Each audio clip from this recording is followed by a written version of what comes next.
ဒီတော့ဒီကနေ့ညတရားဒေသနာတော်တို့ကိုနာယူကြည်ညိုကြဖို့ရောက်ရှိလာကြတဲ့အလုံးသောတရားနာပိဋကပေါင်းတော်ဝန်တို့ကိုအရင်တို့ဗာတရားဟောခြင်းတော့ဆိုလို့ရှိရင်နော်ဒီနေ့ကစပြီးတော့နောက်ထပ်9ညအလုံး6ညဒီမှာဇက်တိုက်တရားပွဲများစီမံထားကြတာဆိုတော့ဦးဇင်းတို့ဗာတရားဟောရကောင်းမလို့စဉ်းစားလိုက်တဲ့အခါမှာမြတ်စွာဘုရားလက်ထက်တော်ကာလကမထေရမြတ်ကြီးတွေရဲ့အကြောင်းကိုပြောရရင်တော့ကောင်းမှာပဲလို့အဲ့လိုစိတ်ထဲမှာနောက်စဉ်းစားမိတဲ့အတွက်ကြောင့်တက္ကသဝကကြီးနှစ်ပါးဖြစ်တော်မူကြတဲ့ရှင်သာရိပုတ္တရာရှင်မမောက္ကလံနောက်ပြီးတော့ရှင်မကတ္တပရှင်အာနန္ဒာအရှင်အနုရုဒ္ဓအစရှိတဲ့မထေရမြတ်ကြီးတွေရဲ့အကြောင်းကိုပြောဖို့ဦးဇင်းတို့စီစဉ်ထားပါတယ်ဟုတ်လားအဲ့တော့ဦးဇင်းတို့ဒီကနေ့ညစတင်ပြီးတော့ပြောမယ်မထေရမြတ်ကြီးကရှင်သာရိပုတ္တရာမထေရမြတ်ကြီးရဲ့အကြောင်းကိုပြောမှာပါလက်ရတော်ရာအရှင်သာရိပုတ္တရာမထေရမြတ်ရဲ့အကြောင်းမထေရမြတ်ကြီးရဲ့ဟောကြားခဲ့တဲ့တရားတွေမထေရမြတ်ကြီးရဲ့အကြောင်းတွေကိုမှတ်တမ်းတင်ထားတာတွေကအလွန်တရာမှများပြားတယ်ဒါကြောင့်ဦးဇင်းတို့ဟောမယ်ဆိုလို့ရှိရင်တော့ရှင်သာရိပုတ္တရာမထေရမြတ်တစ်ပါးနဲ့ပတ်သက်တဲ့အကြောင်းအရာကိုဟောပြောနိုင်မယ်ဆိုရင်ကိုတော့အများကြီးဟောလို့ရတယ်ပေါ့သို့တော်လည်းပဲကျန်တဲ့မထေရမြတ်တွေရဲ့အကြောင်းကိုပြောချင်သေးတာဖြစ်တဲ့အတွက်ကြောင့်ရှင်သာရိပုတ္တရာမထေရမြတ်ကြီးရဲ့အကြောင်းကိုတော့ဦးဇင်းတို့2ညလောက်ပြောမယ်လို့စဉ်းစားထားပါတယ်ဟုတ်လားအဲ့တော့ဒီကနေ့ရှင်သာရိပုတ္တရာမထေရမြတ်ကြီးရဲ့အကြောင်းအပိုင်း1လို့ဆိုကြပါစို့နော်အလုံးနာယူကြည်ညိုကြည့်ကြရအောင်နော်ဒီတရားဒေသနာတော်ကိုမဟောကြားသေးခင်မနာကြသေးခင်မှာတရားတော်အလုံးကိုဟောကြားတော်မူခဲ့တဲ့ဘုရားရှင်ကိုရောမြတ်ရဲ့အင်မတန်အေးချမ်းကြည်လင်တော်မူတဲ့မဟာကရုဏာကိုသိစရာတရားလုံးစုံကိုသိတော်မူမြင်တော်မူတဲ့တပည့်ညုတဉာဏ်ဒီဟုသောပညာကိုထိုမဟာကရုဏာကိုပညာကိုနှစ်ပါးစုံတို့ဖြင့်ပြည့်စုံတော်မူတဲ့ဘုရားရှင်ကိုရောမြတ်ကိုယုတိမြတ်တို့ရှိခိုးပူတော်ကြအောင်စို့အလုံးလက်အုပ်ချီမှုပြီးတော့အာယုံပြုကြရအောင်ကရုဏာတိတလဟရေယံပညာပိဇောတဝိယတမောဟဓမ္မသာနေရမရလောကကရုဝန္တိသူကတံဂတိဝိမု ddံ ကရုဏာတိတလဟရေယံမဟာကရုဏာတော်ဖြင့်အေးမြသောစိတ်နှလုံးလည်းရှိတော်မူပါ၏ထသောပညာပိဇောတဝိယတမောဟဓမ္မအရဟတမတိဟုသောအယောင်အလင်းဖြင့်အဝိဇ္ဇာတိဟုသောအမိုက်မောင်ကိုဖယ်ခွာတော်မူ၏ထသောသာနေရမရလောကကရောလူနတ်မြမတတ္တဝါနန္ဒတို့ဤကြောက်တီတန်းတို့လေကရုပြုရာတရှူရီသောဆရာသခင်လည်းဖြစ်တော်မူပါ၏ထသောဂတိဝိမု ddံ ဒေဝမနုဿာနေရယနှင့်ပေတတရိစ္ဆာလာယအရှိငါတန်သောဂတိတို့မှလိထို့သဖြင့်ကင်းလွတ်တော်မူ၏ထသောဒုက္ကတံတတ္တဝါတို့အားအကျိုးများကြောင်းဟုတ်မှန်သောစကားကောင်းကိုသာမျက်ရှိတော်မူပါ၏ထသောဗုဒ္ဓံသစ္စာလေးရတရားမြတ်ကိုလက်ပေါ်တင်ထားဗရမ ्या ကဲ့သို့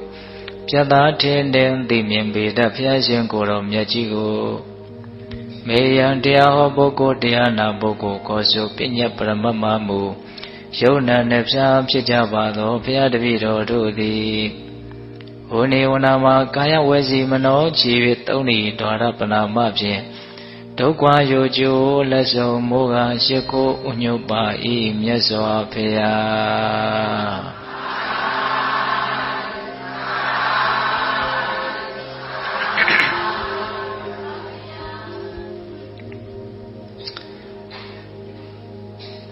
လက်ရတော်ရာရှင်သာရိပုတ္တရာမထေရမြတ်ကြီးရဲ့အကြောင်းကိုစတင်ပြီးတော့နာယူမှတ်သားကြရအောင်နော်ဘယ်လိုဘယ်ကနေစတင်ပြီးတော့ပြောခြင်းတော့ဆိုတော့ဒီအက္ခတဝကမထေရမြတ်ကြီးနှစ်ပါးရှင်သာရိပုတ္တရာနဲ့ရှင်မမောက္ကလံသူတို့ဒီအက္ခတဝကရှုကိုပန်တဲ့ဘဝကစပြီးတော့ဘယ်လိုပြောပါမယ်ဘယ်တော့ကသူတို့ဟာဒီရှုကိုပန်ခဲ့ကြတာတော့ဆိုတော့လွန်ခဲ့တဲ့ တသိင်ချေနဲ့ကဘာတသိင်ထက်ကာလမှာအနောမဓာတ်တည်ဆိုတဲ့မြတ်စွာဘုရားပွင့်တော်မူတယ်လို့ဆိုပါတယ်အဲ့ဒီအနောမဓာတ်တည်မြတ်စွာဘုရားရဲ့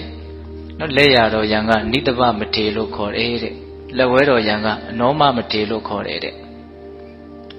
အဲ့ဒီအနောမဓာတ်တည်မြတ်စွာဘုရားရဲ့လက်ထက်တော်ခါကာလမှာရှင်သာရိပုတ္တရာဖြစ်လာမဲ့ရှင်သာရိပုတ္တရာရဲ့အလောင်းလေယာက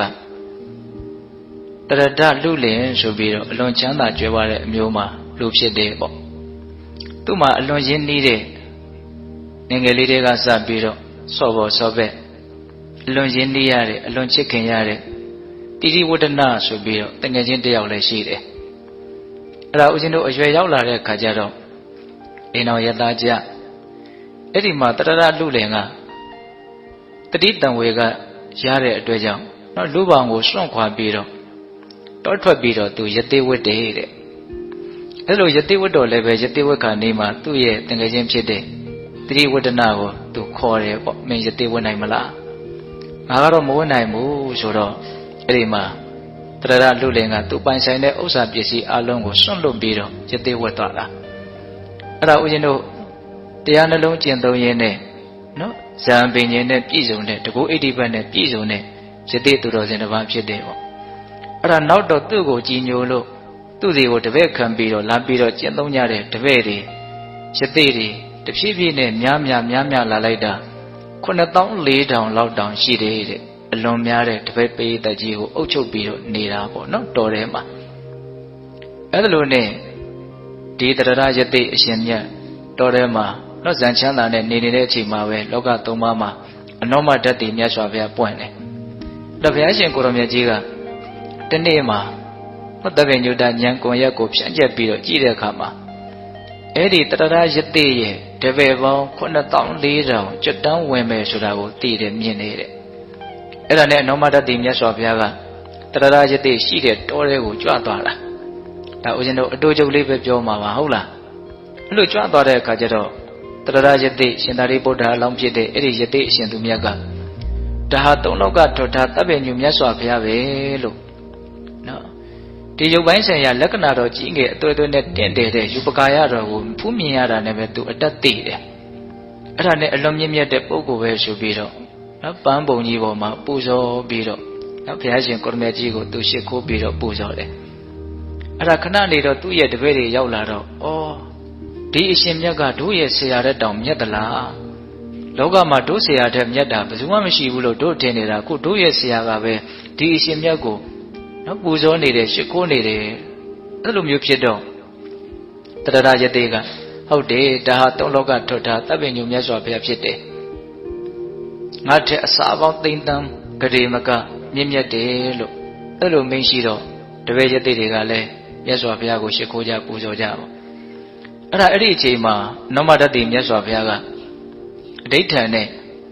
ငါရဲ့လက်ရတော်ရန်လက်ဝဲတော်ရန်မထေဖြစ်တဲ့နိဒဗမထေနဲ့အနောမမထေဟာယဟန်တန်ဃာပေါင်းများစွာချမ်းရမ်းပြီးတော့ငါစီကိုလာစေတည်းလို့အဋိဋ္ဌံနဲ့အဲ့ဒါခဏနေတော့အဂတဝကအစုံနဲ့ယဟန်တန်ဃာပေါင်းများစွာနောမဓာတ်တည်မြတ်စွာဘုရားဒီကိုရောက်လာကြတယ်အဲ့ဒီမှာမြတ်စွာဘုရားကလက်ရတော်ရန်လက်ဝဲတော်ရန်မထေမြတ်နှစ်ပါးကိုတရားဟောခိုင်းနေယတိတွေကိုအဲ့ဒီလိုတရားဟောတဲ့အခါမှာယတိတွေရဲ့စိတ်ထဲမှာဘာအတိတုဉာဏ်တို့မှမရဘူးဒါပေမဲ့ထူးခြားတာတစ်ခုကဒီမြတ်စွာဘုရားကဒီယဟန်နှစ်ပါးကိုအလွန်ဦးစားပေးပြီးတော့တရားဟောခိုင်းနေဆိုတာကိုတွေ့မြင်ရတော့တရရယတိရဲ့စိတ်ထဲမှာအဲ့ဒီအက္ခတဝကနှစ်ပါးကိုအလွန်စိတ်ဝင်စားတယ်အဲ့ဒါအက္ခတဝကနှစ်ပါးတရားလည်းဟောပြီးရောအနောမဓာတ်တည်မြတ်စွာဘုရားဆက်ပြီးတော့တရားဟောတယ်နော်ဘုရားတို့ရဲ့တင့်တယ်ခြင်းဖြင့်တရားဒေသနာကိုဟောကြားတဲ့အခါမှာယတိပေါင်း94,000ယဟနာဖြစ်တယ်တဲ့ဒါပေမဲ့ဆရာကြီးဖြစ်တဲ့တရရယတိကတော့ဘာအတိတုဉာဏ်တို့မှမရအောင်ဘာဖြစ်လို့မရတာလဲဆိုတော့မြတ်စွာဘုရားတရားဟောနေတဲ့အချိန်မှာသူ့ရဲ့စိတ်ထဲမှာအဲ့ဒီအက္ခတဝကမထေရမြတ်နှစ်ပါးရဲ့အကြောင်းပဲရှိနေတယ်ဒါကိုသူအရန်စိတ်ဝင်စားတယ်အဲ့ဒါနဲ့တရားလည်းဟောပြီးပြီဆိုတော့အဲ့ဒီအနောမဓာတ်တည်မြတ်စွာဘုရားကိုလျှောက်တယ်ရှင်ဗျာအဲ့ဒီမထေရမြတ်နှစ်ပါးကဘယ်လိုအစဉ်တမ်းမျိုးရှိတာလဲဘယ်လိုအနေထားမျိုးလဲလို့မေးတော့ဒါကလက်ရတော်ရန်ဒါကလက်ဝဲတော်ရန် အဲ့လိုမျိုးမင်းရှိတဲ့အခါကျတော့အဲ့ဒီတရရရှင်ရဲ့သေးကငါကတော့တဆူသောမြတ်စွာဘုရားရဲ့လက်ထက်မှာလက်ရတော်ရန်ပညာအရာမှာအသာဆုံးအမြတ်ဆုံးဖြစ်တဲ့လက်ရတော်ရန်မတည်ဖြစ်ရရင်တော့ကောင်းမှာပဲဆိုပြီးတော့ဒီမှာသူစုပန်တာဟုတ်လားနော်တပည့်တွေကဘာဖြစ်သွားတော့ယန္တာဖြစ်သွားတာနော်အဲ့ဒီမှာသူကမြတ်စွာဘုရားပြန်ကြွသွားပြီဆိုတော့သူလည်းပဲဇံပိန်ခြင်းနဲ့သူ့ရဲ့တငယ်ချင်းရှိရာတိတိဝတ္တနာစီကိုသွားတာသွားပြီးတော့တငယ်ချင်းငါကတော့လက်ရတော်ရန်နော်အခါတဝကယာတို့ကိုငါဆွတောင်းခဲ့တယ်မင်းလက်ဝဲတော်ရန်ဆွကိုမင်းယူပါတိုက်တွန်းတာဟုတ်လားအဲ့တော့ငါဘုရားနဲ့မရင်းနေဘူးဆိုတော့ကဲအဲ့ဒါငါကိစ္စရှိသေးမင်းစုပန်ဖို့ပဲလက်ဝဲတော်ရန်ဖြစ်ခြင်းနဲ့စိတ်ဆန္ဒရှိဖို့ပဲအရေးကြီးတယ်ဆိုတော့ငါလည်းဖြစ်ခြင်းတယ်ဆိုပြီးတော့အဲ့ဒီမှာဘုရားပင့်ပေးတဲ့ကိစ္စကိုတရရယတေကဆောင်ရွက်ပြီးတော့တိတိဝတ္တနာတငယ်ချင်းတကြွယ်ကလည်းပဲလက်ဝဲတော်ရန်ဆွကိုတောင်းတယ်အဲ့ဒါရှင်မောဂလန်ဖြစ်လာမှာပဲဘုရားတို့ပိဋကတ်တော်တွေထဲမှာဒီရှင်သာရိပုတ္တရာရှင်မြတ်ကြီးနဲ့ရှင်မောဂလန်ရှင်မြတ်ကြီးတို့ရဲ့အကြောင်းအရာတွေကများသောအားဖြင့်တွဲပြီးတော့ပါလာတာဒါလွန်ခဲ့တဲ့ဥရှင်တို့တသင်္ချေနဲ့ကဘာတသိန်းအထက်မှာဖြစ်ပျက်ခဲ့တဲ့အနေအထားတစ်ခုပေါ့အဲ့ဒါလို့သူတို့စုပန်တဲ့အခါမှာနောမတတိမြတ်စွာဘုရားကအန္တရာယ်မရှိပြည့်စုံမယ်ဆိုတာကိုသိတော်မူမြင်တော်မူတဲ့အတွက်ကြောင့်လာမဲ့တသင်္ချေနဲ့ကဘာတသိန်းထက်ကာလမှာဂေါတမမြတ်စွာဘုရားရဲ့လက်ထွတ်တော်မှာတင်တို့ဟာနော်အက္ခတဝကအစုံလက်ရတော်ရန်လက်ဝဲတော်ရန်မထေရီဖြစ်ကြလိမ့်မယ်လို့မလွဲဧကမှန်တဲ့ဗျာဒိစကားမိန်ကြတာဟုတ်လားဒါသူတို့စုပန်တဲ့အကြောင်းပေါ့ဆက်ပြီးတော့ပြောမှာကဦးဇင်းတို့နောက်ဆုံးဘဝဒီမထေရကြီးနှစ်ပါးအထူးသဖြင့်နော်အက္ခတဝကပညာရာမှာဣတတဲ့ရတဲ့နော်အရှင်မြတ်ကြီးအရှင်သာရိပုတ္တရာနောက်ဆုံးဘဝအနေအထားလေးကိုဆက်ပြီးတော့ပြောပါမယ်ဟုတ်လားဦးဇင်းတို့မြတ်စွာဘုရားလက်ထက်ရောက်တော့ရှင်သာရိပုတ္တရာဖြစ်လာမဲ့အဲ့ဒီတရရယတေက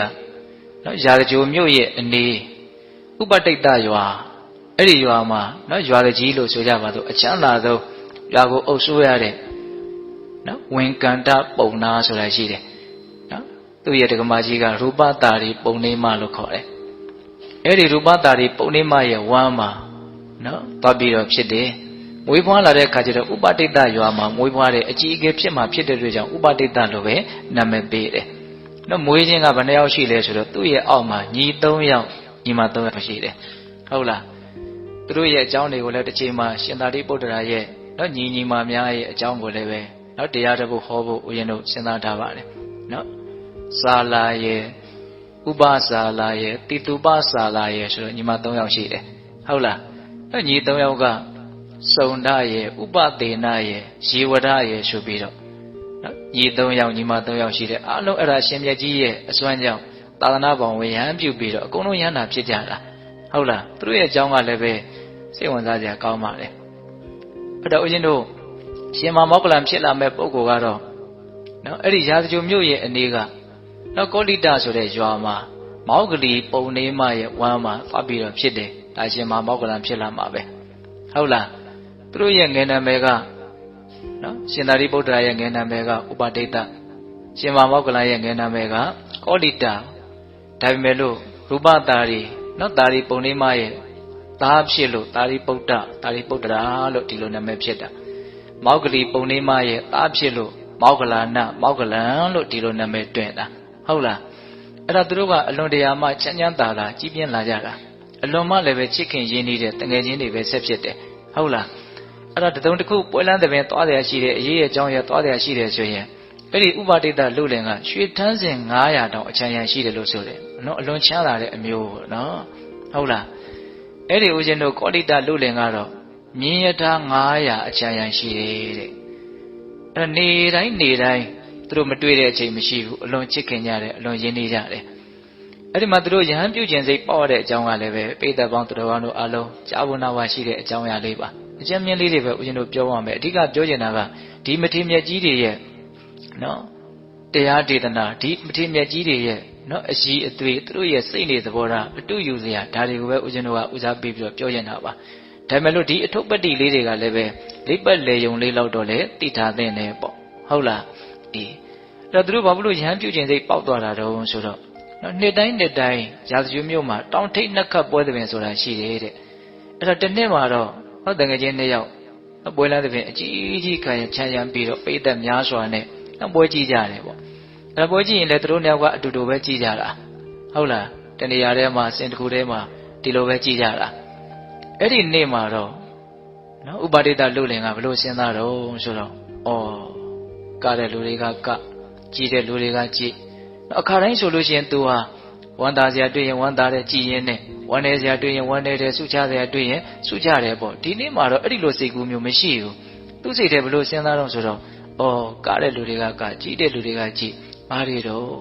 ဘာတွေပဲဖြစ်လို့နေဟောဒီလူတွေကနေတဲ့လူတွေရောကြည်နေတဲ့လူတွေရောနှစ်ပေါင်း100အတွင်းမှာအားလုံးပျောက်ကွယ်သွားကြမဲ့လူတွေကြီးပဲဒါဟုတ်သူစဉ်းစားမိတယ်တဲ့အဲ့လိုစဉ်းစားမိပြီးတော့လောကကြီးကအနှစ်သာရကင်းမဲ့လှလေဆိုတာကအချီးနီးလောကကြီးပါတကားဘာတွေပဲဖြစ်လို့နေပြီးတော့လည်းပဲပျောက်ကွယ်သွားရတဲ့အနေအထားကြီးကိုကြည့်ပြီးတော့စိတ်ထဲမှာနော်ဟာလာကြီးဖြစ်နေတယ်ပေါ့နော်စိတ်ထဲမှာဘာမှနေရထိုင်ရတာအရသာမရှိဘူးအနှစ်သာရကင်းမဲ့လှကြီးတကားသူ့စိတ်ထဲမှာအဲ့လိုတွေးမိတယ်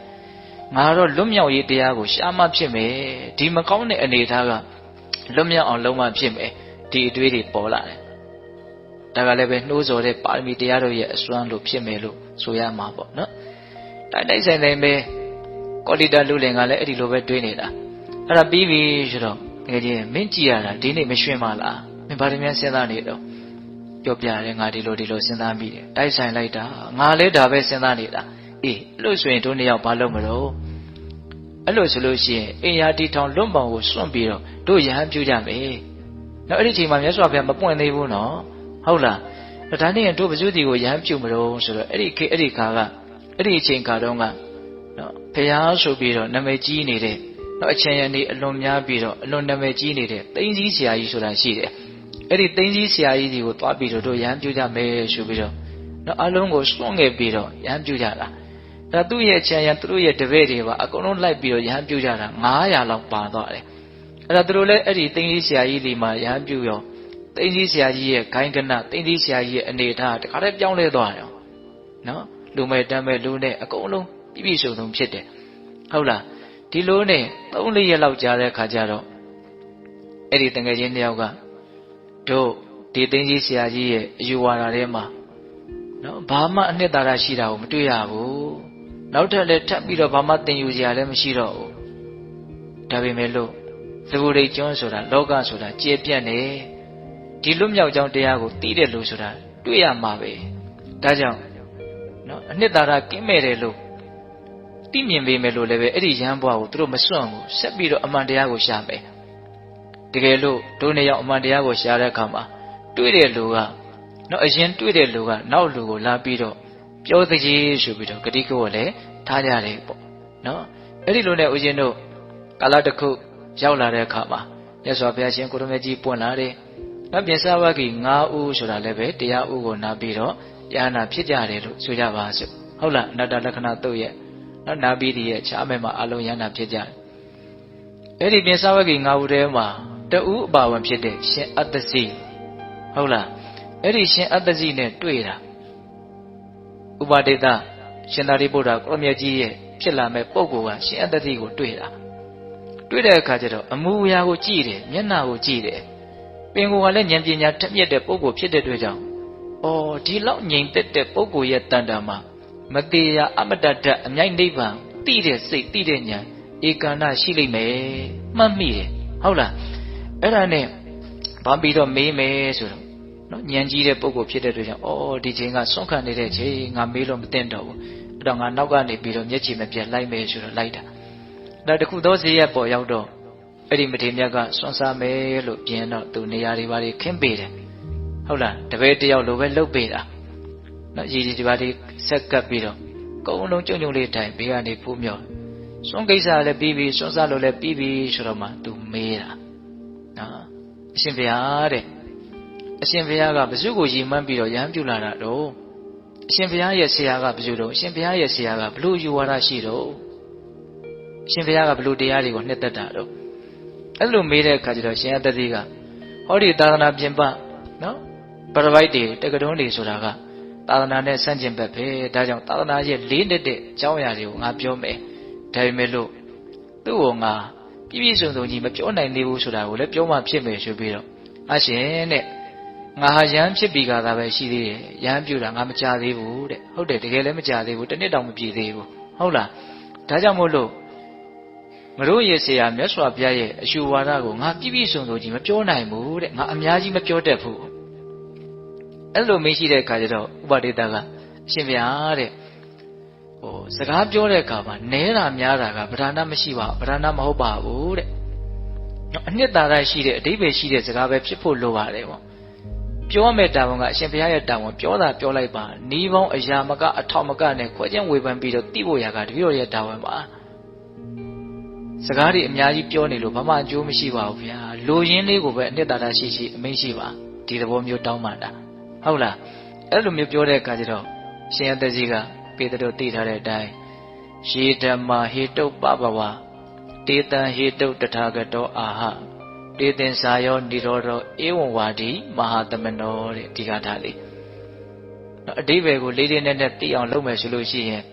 အလွန်လေးနဲ့တဲ့အဓိပ္ပာယ်ရှိတယ်ဆိုတာကိုပိဿပေါင်းတော်ကောင်းတို့သိနိုင်တယ်အဓိပ္ပာယ်ကသစ္စာလေးပါးကိုအကျဉ်းချုပ်ပြီးတော့ပြောသွားတာဒါကိုပြောပုံလေးတာစကားလုံးကအလွန်တရာမှပြီးပြင်းတယ်ယေဓမ္မာဟေတုပပဝ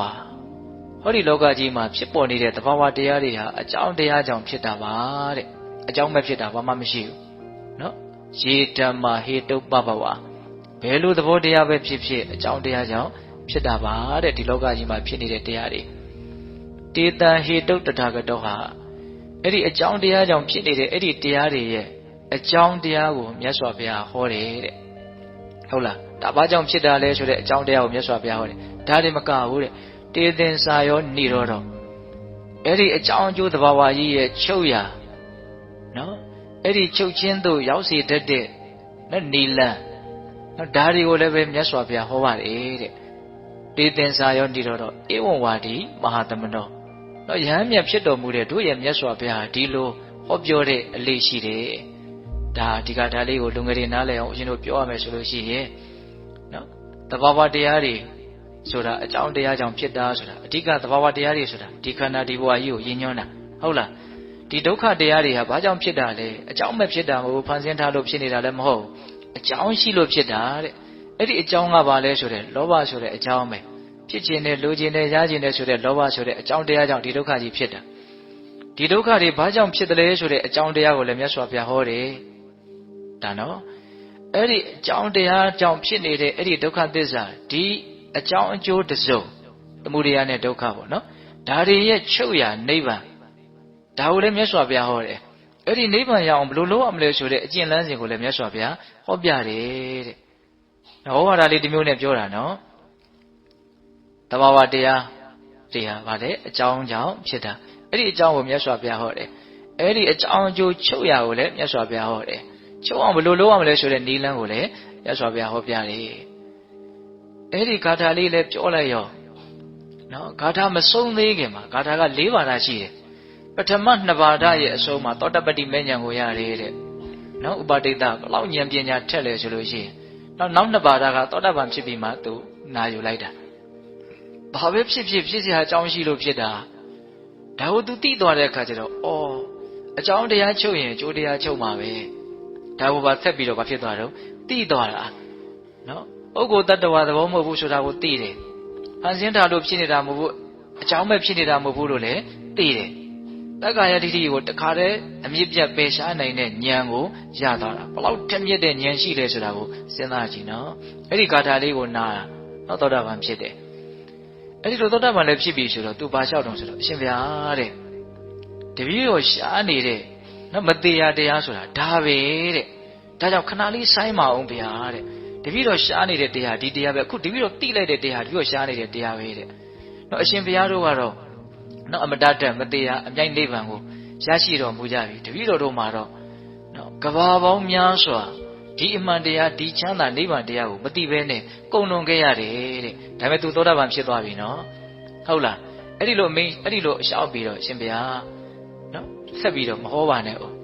တပည့်တော်မှာအလွန်ချစ်ခင်ရင်းနေတဲ့တကယ်ချင်းတယောက်ရှိပါလေနော်ဂတိကိုလည်းထားတာရှိတယ်ဒါကြောင့်သူ့ကိုတပည့်တော်သွားပြီးတော့ပြောရအောင်မယ်ဆိုပြီးတော့နော်အဲ့ဒီရှင်အသက်ကြီးကိုတပည့်တော်တို့ရဲ့ဆရာမြတ်စွာဘုရားဘယ်ဒီမှာရှိပါသလဲဆိုတာတခါတည်းမေးပြီးတော့သူဘယ်သွားတော့ဆိုတော့အရှင်မမောက္ကလန်လောင်းရှိတဲ့နေရာ နော်ကောလိတနော်ပြပိုက်ရှိတဲ့နေရာကိုသူသွားတာဟိုရောက်တော့ကောလိတကတိတယ်ငါရဲ့တငယ်ချင်းဒီကနေ့ရှာနေတဲ့မတရားတရားကိုသူတွေ့ခဲ့ပြီဆိုတာကိုသိတယ်ဘာဖြစ်လို့သိတာလဲဆိုတော့အမူအရာနဲ့မျက်နှာအနေထားကိုကြည့်ပြီးတော့သိတာသူလည်းဉာဏ်ကြီးတဲ့ပုဂ္ဂိုလ်တယောက်ပဲလေအဲ့တော့သိနိုင်တဲ့အနေအထားလေးတွေကလည်းပဲထင်ရှားမယ်လို့ဦးဇင်းထင်တယ်ဘာလို့ဆိုတော့ရှားနေရတဲ့အနေအထားနဲ့တွေ့သွားတဲ့အနေအထားဟာဘယ်လိုမှမတူနိုင်ဘူးဟုတ်လားရှားနေတဲ့အနေအထားနဲ့ကိုရှားတာတွေ့သွားတဲ့အနေအထားတူနိုင်မလားမတူနိုင်ဘူးနော်မျက်နှာကြည်ကြည်လေးလေးတန်တန်ရှင်းရှင်းနဲ့နော်အလိုပြည့်နေတဲ့သဘောကပေါ်လွင်ထင်ရှားမှုရှိနေမယ်လို့ဦးဇင်းထင်တယ်ဟုတ်လားဒါကြောင့်မို့လို့စီးပြီးတော့မေးတာဟိုကဘာမှမပြောသေးဘူးပဲနော်ငါရှင်နဲ့မင်းဟိုဒီနေ့ကြည်ရတာရှားနေတဲ့တရားရခဲ့ပုံရပြီသိခဲ့ပုံရပြီဟုတ်သလားအဲ့တော့ဟိုကလည်းဟုတ်တယ်တဲ့ငါရခဲ့ပြီဟာအဲ့လိုဆိုလို့ရှိရင်ငါ့ကိုပြောပါအဲ့ဒီမှာအဲ့ဒီဂါထာလေးကိုပဲထပ်ပြီးတော့ဟောတာဟောတစ်ချိန်မဟောလိုက်တာကိုသူတခါတည်းရရနော်ဟုတ်လားအဲ့ဒီဂါထာကိုထပ်ပြီးတော့ဟောတာအဲ့ဒီဂါထာကိုလည်းနားထောင်လည်းပြီးရောအဲ့ဒီကောလိတကလည်းပဲသောတာပန်ဖြစ်တယ်ဟောတကယ်ချင်းတစ်ယောက်လုံးသောတာပန်ဖြစ်ကြတယ်နော်သောတာပန်ဖြစ်ပြီဆိုကိုင်းတို့ဘယ်လိုလုပ်မလို့အဲ့ဒီမှာကောလိတကတော့စိတ်မြန်ကိုမြန်ပဲရှင်မောက္ကလန်ကသူ့ရဲ့အကြောင်းအရာတွေကိုပိဋကတ်တော်ထဲမှာခက်မြန်မြန်ခက်ကြမ်းကြမ်းပဲတွေ့ရတယ်ဟုတ်လားရှင်သာရိပုတ္တရာကအလွန်နူးညံ့သိမ်မွေ့ပြီးတော့အလွန်သိခန္ဓာကိုတွေ့ရတယ်တော့ရဟန္တာဖြစ်ပြီးတဲ့နောက်မှာတောင်မှတော့ဇေယျကလေးတွေကတိတ်ပြီးတော့မတူဘူးဟုတ်လားအဲ့ရှင်မောက္ကလန်အလောင်းဖြစ်တဲ့အထိကောလိတကသွားမယ်တဲ့မြတ်စွာဘုရားရှိတဲ့နေရာကိုတခါတည်းသွားတော့မယ်ဒါပေမဲ့ဥပဒေတာကအလုံးမဟုတ်နေအောင်တဲ့သိင်းစည်းဆရာကြီးတို့ဆရာကြီးရှိသေးတယ်ဒါကြောင့်တို့ဆရာကြီးကိုခေါ်မယ်တကယ်လို့နော်ငါတို့ကိုယုံကြည်လို့လိုက်လာမယ်ဆိုရင်လည်းဟိုရောက်ရင်မြတ်စွာဘုရားတရားဟောရင်သူသိနိုင်တယ်ကောင်းရဲ့ဒါကြောင့်သူ့အတွက်ငါအကျိုးရှိသေးခြင်းနဲ့သူကလည်းတို့ပေါ်မှာကျေးဇူးရှိတာပါပဲဒါကြောင့်သူ့ကိုခေါ်ရအောင်ဆိုတော့ကောလိတကလည်းမငြင်းဘူးအဲ့ဒါနဲ့တကယ်ချင်းနှစ်ယောက်အဲ့ဒီရှင်သိန်းစည်းဆရာကြီးရှိတဲ့နေရာကိုသွားပြောပြတယ်အကျိုးကြောင့်သိန်းစည်းဆရာကြီးကလည်းသိတယ်ဗျာစားတဲ့ဥစဉ်ဖတ်ကြည့်မင်းတို့ရှာနေတဲ့တရားမင်းတို့တွေ့တယ်နဲ့တူတယ်တဲ့မေးဟုတ်တယ်တွေ့ပြီတဲ့ဟောရှားတာကိုပါလေတွေ့ပြီဒါကြောင့်မလို့နော်အရှင်လည်းပဲမြတ်စွာဘုရားကြီးကိုလိုက်ခဲ့ပါအဲ့လိုခေါ်တာဗျခေါ်တဲ့အခါကျတော့သိန်းစည်းဆရာကြီးကဘာပြောဆိုမလိုက်နိုင်ဘူးတဲ့ဟာဘာဖြစ်လို့မလိုက်နိုင်တာတော့ငါအိုးကြီးကြီးဘဝနဲ့နေပြီးတော့မှနော်အိုးငယ်လေးနဲ့ခတ်ထည့်ရတဲ့အိုးငယ်လေးအဖြစ်ကိုငါအယောင်မခံနိုင်ဘူးတဲ့ငါကအခုဆရာကြီးလုပ်ပြီးတော့နေရတာငါတပည့်တွေနဲ့နေရတာဟိုရောက်ရင်ငါတပည့်ဖြစ်မှာနော်ဆရာလုပ်ပြီးတော့မှငါတပည့်အဖြစ်နဲ့မနေနိုင်ဘူးတဲ့အဲ့လိုပြောတာနော်အဲ့လိုပြောတဲ့အခါကျတော့နော်ဥပဒေတာကအရှင်စဉ်းစားပါဦးစဉ်းစားပါဦးနော်အမှန်တရားဆိုတာအရာအလုံးနဲ့တန်ဖိုးရှိတယ်နော်စဉ်းစားပါဦးလိုက်ခဲ့ပါအခုကျွန်တော်တို့ကသွားမယ်ဆိုလို့ရှိရင်ကျွန်တော်တို့ရဲ့အချမ်းရံတွေကလည်းလိုက်လာမယ်အဲ့ဒီလိုဆိုရင်ဒီမှာအများကြီးအားနေသွားလိမ့်မယ်အရှင်လည်းလိုက်ခဲ့ပါအဲ့တော့သိကြီးဆရာကြီးကပြောလို့ဆိုတော့အားတပည့်တို့မင်းတို့ကငါပြောမယ်အဲ့ဒီလောကကြီးမှာပညာရှိတဲ့လူနဲ့ပညာမဲ့တဲ့လူဘယ်တင်းကများလဲတဲ့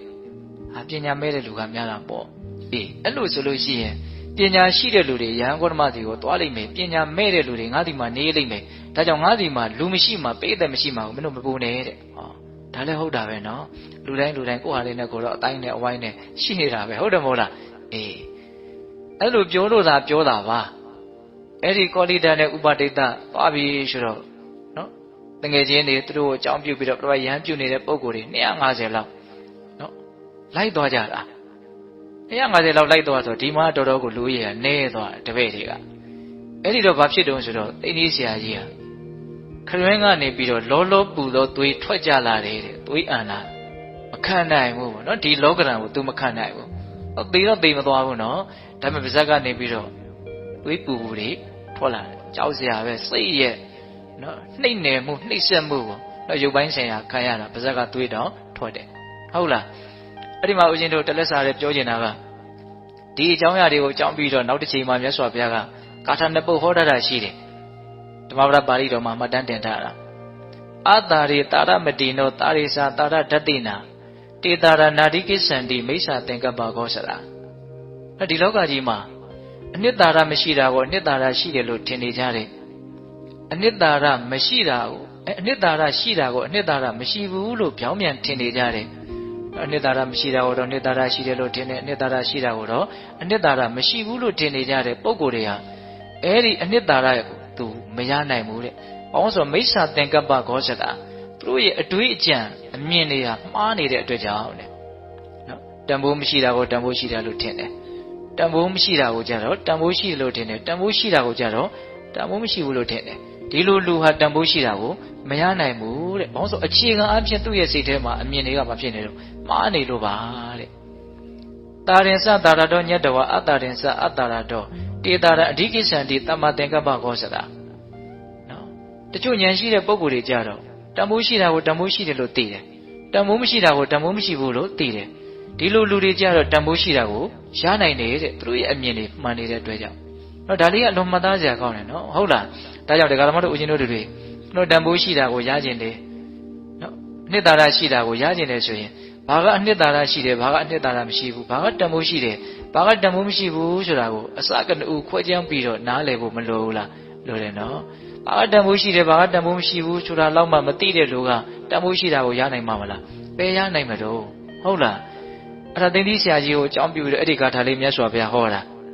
နော်ဒါကြောင့်ပိဋကပေါင်းတော်ကောင်းတို့နော်လောကကြီးမှာဘာကတန်ဖိုးရှိတယ်ဘာကတန်ဖိုးမရှိဘူးဆိုတာကိုကိုယ်ကျန်းဝေဖန်ပြီးတော့သိနိုင်တဲ့ဉာဏ်ပညာရှိအောင်လည်းကြိုးစားကြရမယ်ပေါ့နော်ဒီလိုနဲ့ဦးဇင်းတို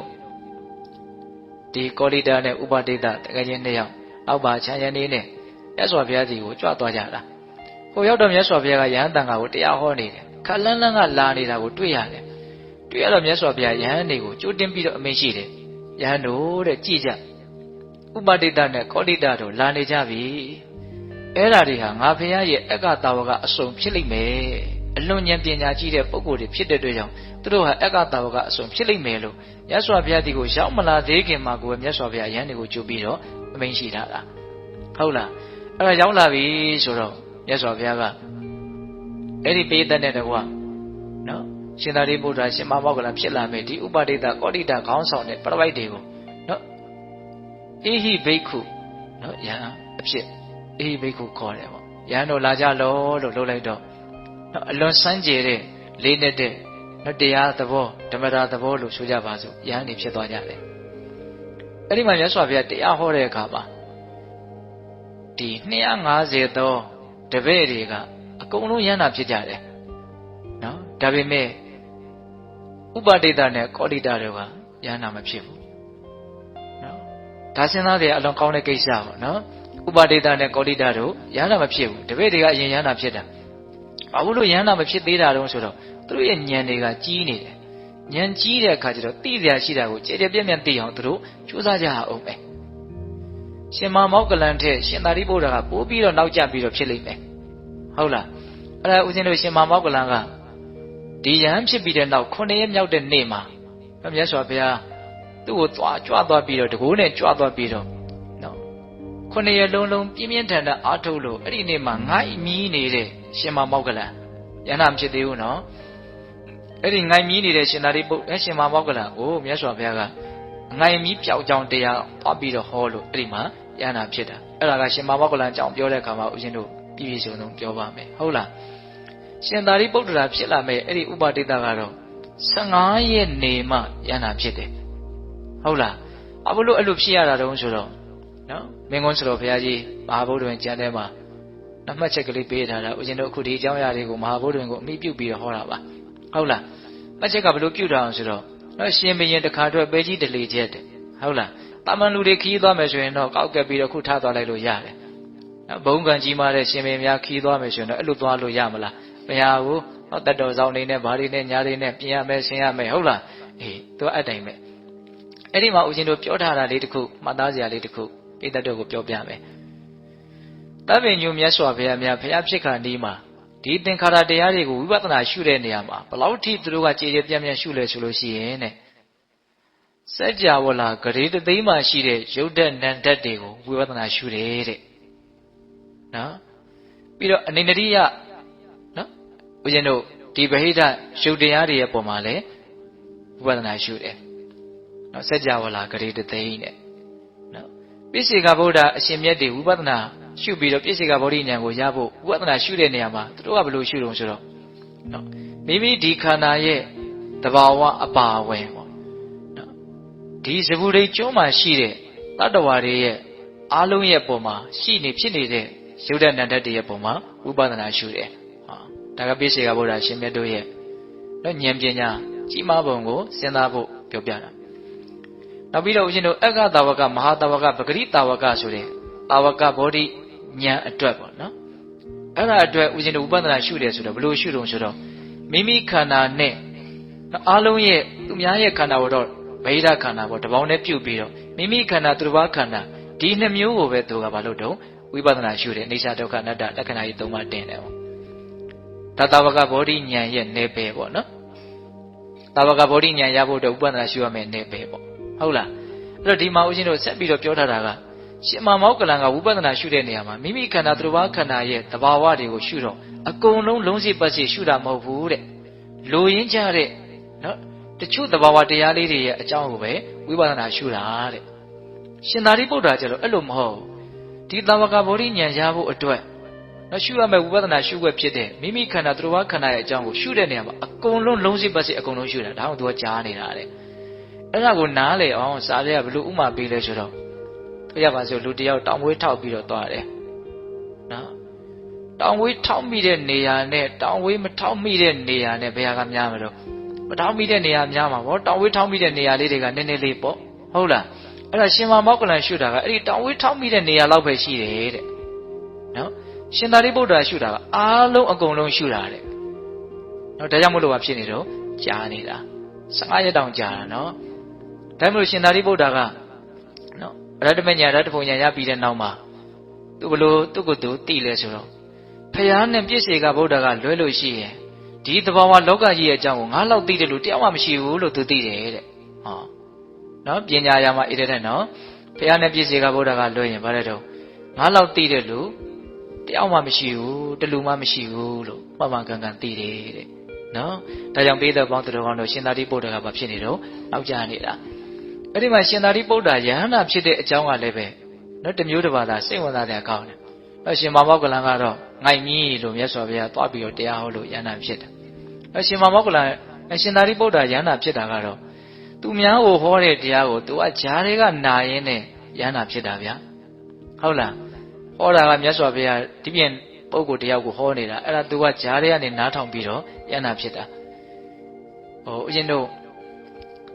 ရာဇုံမြို့နားမှာတုကရခတ္တဆိုတဲ့ဝတ္တုလှိုင်ဆိုတာရှိတယ်နော်ဝတ္တုဒါလို့ဖြစ်နေတဲ့လှိုင်လားတော့မသိပါဘူးဝတ္တုလှိုင်တယ်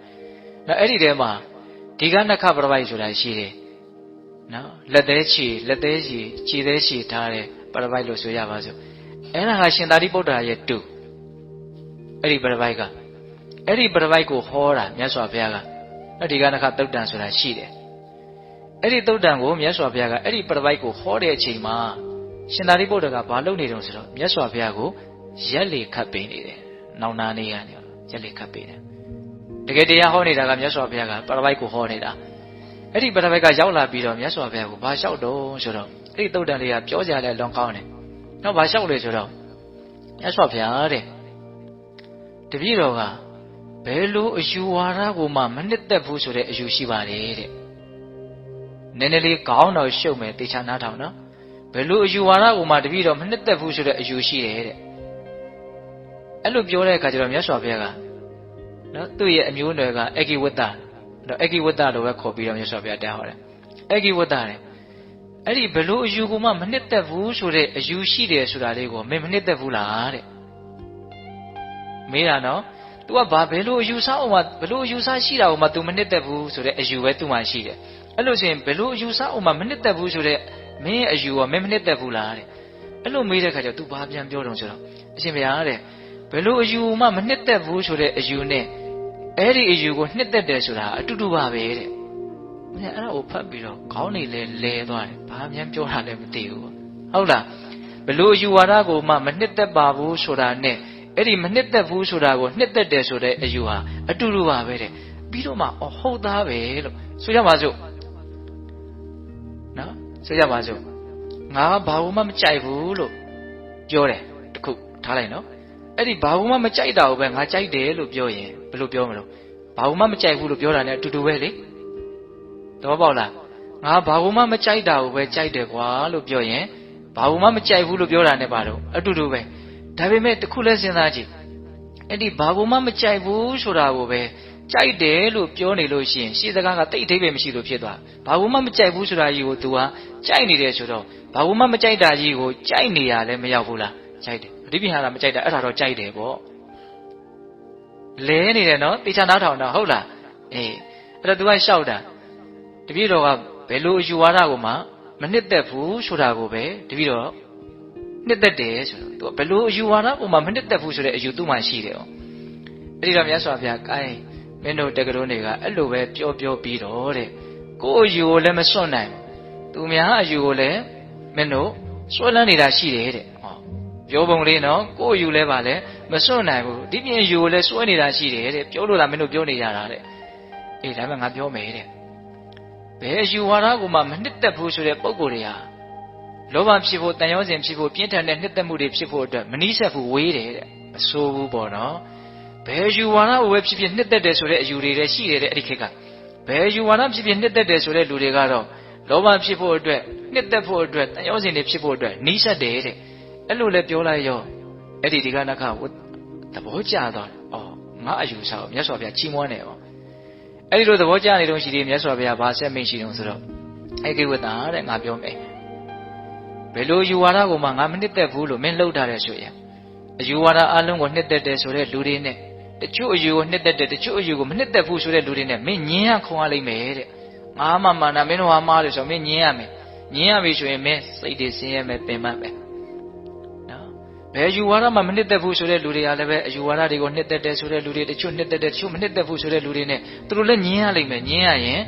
စိတ်ပင်ပန်းမယ်ဆင်းရဲမယ်တချို့ပဲနှစ်သက်တယ်ကွာတချို့အယူဆတော့တို့မနှစ်သက်ပါဘူးဆိုတဲ့လူတွေကလည်းပဲဘယ်ယူဝါဒမှမနှစ်သက်ဘူးဆိုတဲ့လူနဲ့အယူဝါဒအလုံးကိုနှစ်သက်တယ်ဆိုတဲ့လူတွေနဲ့သူတို့လည်းဘာလို့ညင်းရလိမ့်မယ်နားလေအောင်နားထောင်တော့ပြောချင်တာကအယူအဆတစ်ခုခုကိုကြိုက်နေပြီဆိုလို့ရှိရင်ကျန်တဲ့အယူအဆရှိတဲ့လူတွေနဲ့ဘာလို့ရမလို့ညင်းရခုံရလိမ့်မယ်တဲ့အဲ့ဒါဆိုလို့ရှိရင်ဘာမလို့စိတ်ပင်မရမယ်ဆင်းရလိမ့်မယ်ဒါကြောင့်မလို့ညံရှိတဲ့လူတွေကနော်ကိုယ့်အယူအဆကိုလည်းနော်မဆွဲလန်းဘူးသူများအယူအဆကိုလည်းမဆွဲလန်းဘူးဘာအယူအဆအောင်မှသူတို့ဆွဲလန်းတာမရှိဘူးတဲ့အဲ့လိုမျိုးညံမရှိတဲ့ပုံကိုယ်တွေကကိုယ့်အယူအဆကိုလည်းမစွန့်လန်းနိုင်ဘူးသူများအယူအဆကိုလည်းဆွဲလန်းနေကြတယ်ဆိုလိုတာကဘယ်လိုအယူဝါဒမျိုးကိုမှစွဲမထားရဘူးဒီနေ့မှာအယူဆိုတာကနော်အယူအဆပိုင်းဆိုင်ရာတွေကိုပြောတာပါလူတွေကအတွေးတွေနဲ့တော့ကိုထင်တာကိုပြောကြတာမရှိဘူးလားရှိရနော်အဲ့ဒီလိုမျိုးမြတ်စွာဘုရားကအယူအဆနဲ့ပတ်သက်ပြီးတော့အဲ့ဒီပရပိုက်ကိုဟောပြပြီးတော့လိုရင်းကြတဲ့တရားဒေသနာဆက်ပြီးတော့ဟောတယ်အဲ့ဒါကဘာလဲဆိုတော့ဝတ္တနော်အဂိဝတ္တတဲ့ငါပြောပြမယ်ဒီယုတ်ခန္ဓာကိုယ်ကြီးဟာသတ္တုမဟာဗုဒ္ဓေကောပရိယာဘောတေဇောဝါယောတကြီးလေးပါးနဲ့တိဆောက်ထားတယ်မာတပိဋိကတံဘောတဲ့အမိဖတို့ရဲ့တုတ်သွေးကိုအမိပြုတ်ပြီးတော့ဖြစ်လာတာနော်ဩရဏကုမ္မာတံဩရဏကုမ္မာတုပစီယောတဲ့ထမင်းမုံရုံမုံအစရှိတဲ့ဒီအစာအာဟာရကိုအကြောင်းပြုပြီးတော့ကြီးထွားလာတာဟုတ်လားပြီးတော့ဗာပြောတော့အနိစ္ဆုစာရဏပရိမတ္တနာဗေဒနာဝိဒန္တနာဓမ္မောတဲ့မတည်မြဲတဲ့သဘောအမြဲတမ်းဆုံးနေပေးရတဲ့သဘောပြီးတော့လည်းပဲမဖြစ်သွားတော့နော်ပျက်စီးသွားတဲ့သဘောဖျုတ်ဖျဲပေါက်ပြန်သွားတဲ့သဘောရှိတဲ့ဒီယုတ်ကာယကြီးနော်ယုတ်ကာယကြီးကိုအဲ့လိုအဓိပ္ပာယ်လေးနဲ့ဖွင့်ပြီးတော့ပြောတာနော်တကြီးလေးပါးရဲ့အဆူဝေးနော်အမေဖေးရဲ့သွေးသားကိုအမိပြုပြီးတော့ဖြစ်လာတဲ့နော်အာဟာရဓာတ်ကိုအကြောင်းပြုပြီးတော့ကြည်ထွားလာတဲ့နော်မတည်မြဲတဲ့သဘောအမြဲတမ်းဆုံးနေပေးရတဲ့သဘောဟုတ်လားနင်းနှိပ်ပေးရတဲ့သဘောဒီလိုလုပ်နေတဲ့ကြားတွေကပဲတော့ပျက်စီးဖောက်ပြန်သွားတဲ့သဘောရှိတဲ့ဒီယုတ်ကာယကြီးရဲ့အပေါ်မှာတဲ့ဘယ်လိုမျိုးမှန်မှန်ကန်ကန်တော့ရှုတဲ့တယ်လေမြင်တဲ့တယ်လေဆိုလို့ရှိရင်မြတ်စွာဘုရားအဲ့ဒီမှာ7မျိုးတောင်ဟောတယ်အနိစ္စတော့ဒုက္ခတော့အနိစ္စတော့မမြဲသောအဖြစ်သမတုပတ္တိတဘောရှုရမယ်တဲ့နော်ဒီယုတ်ကာယကြီးကိုမတည်မြဲတဲ့သဘောလို့မြင်အောင်ကြည့်ရမယ်ဒုက္ခတော့ဒါဟာအကောင်းမဟုတ်တဲ့သဘာဝကြီးလို့မြင်အောင်ကြည့်ရမယ်ရောဂတော်တယ်ဒါယောဂရဲ့အစုအပုံကြီးများတာဖြစ်တယ်လို့မြင်အောင်ကြည့်ရမယ်တဲ့နော်ဂန္ဓတော်တယ်ဒါဟာအိုင်းအမာကြီးတစ်ခုနော်အနာဆိုးကြီးတစ်ခုလို့မြင်အောင်ကြည့်ရမယ်တဲ့နော်အနာပေါက်မှအနာဆိုးဖြစ်တယ်လို့မထင်နဲ့နော်ဒီကိုယ်လုံးကပါတော့အနာဆိုးကြီးလို့မြတ်စွာဘုရားဟောတယ် Ganta ဆိုတာအိုင်းအမာတွေးတန်တရေရဲနဲ့ဦးဇင်းတို့အခုကင်ဆာယောဂမျိုးလိုပေါ့ဟုတ်လားအနာတုံးကြီးလို့မှတ်ရမယ်တန်လှတော်တယ်မြားရှူးနေတယ်လို့ညောင်ရှူးနေတယ်လို့သဘောထားပြီးတော့တရားကိုနားလည်ရမယ်တဲ့အခတော်တယ်ဆင်းရဲအစုအပုံကြီးလို့ဒါကိုသိအောင်မြင်အောင်ကြိုးစားရမယ်တဲ့အာဘာဒတော်တယ်အမျိုးမျိုးသောအနာယောဂတို့ရဲ့စုရလို့နားလည်ရမယ်တဲ့နော်ဒါလည်းမကောက်မြတ်စွာဘုရားဗာဆက်ပြီးတော့ပြောတော့ပရတော်တဲ့ဒဇိမ့်ပြင်ပလို့သဘောထားပြီးတော့ဒါကိုရှုဆင်ញင်တရမယ်နော်အတွင်းသားမထားရဘူးပေါ့နော်ဒါဟာဒဇိမ့်ပြင်ပသဘာဝတရားလို့အဲ့လိုမျိုးဒဇိမ့်ဆန်ဆန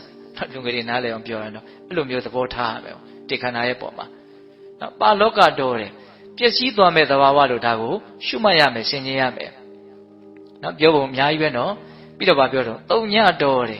အနှစ်သာရကင်းမဲ့တဲ့သဘောအနေနဲ့ဒါကိုရှုရမယ်မြင်ရမယ်အနတ္တတော်တယ်ဒါဟာအတ္တငါဆိုတာမဟုတ်သူဆိုတာမဟုတ်ပုဂ္ဂိုလ်တ attva ဆိုတာမဟုတ်သဘာဝတရားတက်လို့နော်အနှစ်သာရကင်းမဲ့တဲ့အနတ္တအနေနဲ့လည်းပဲရှုမှတ်ရမယ်လို့7မျိုးတောင်ပြောတယ်နော်ဒီယုတ်ခန္ဓာကိုယ်ကြီးကိုအရင်ပြောတာနော်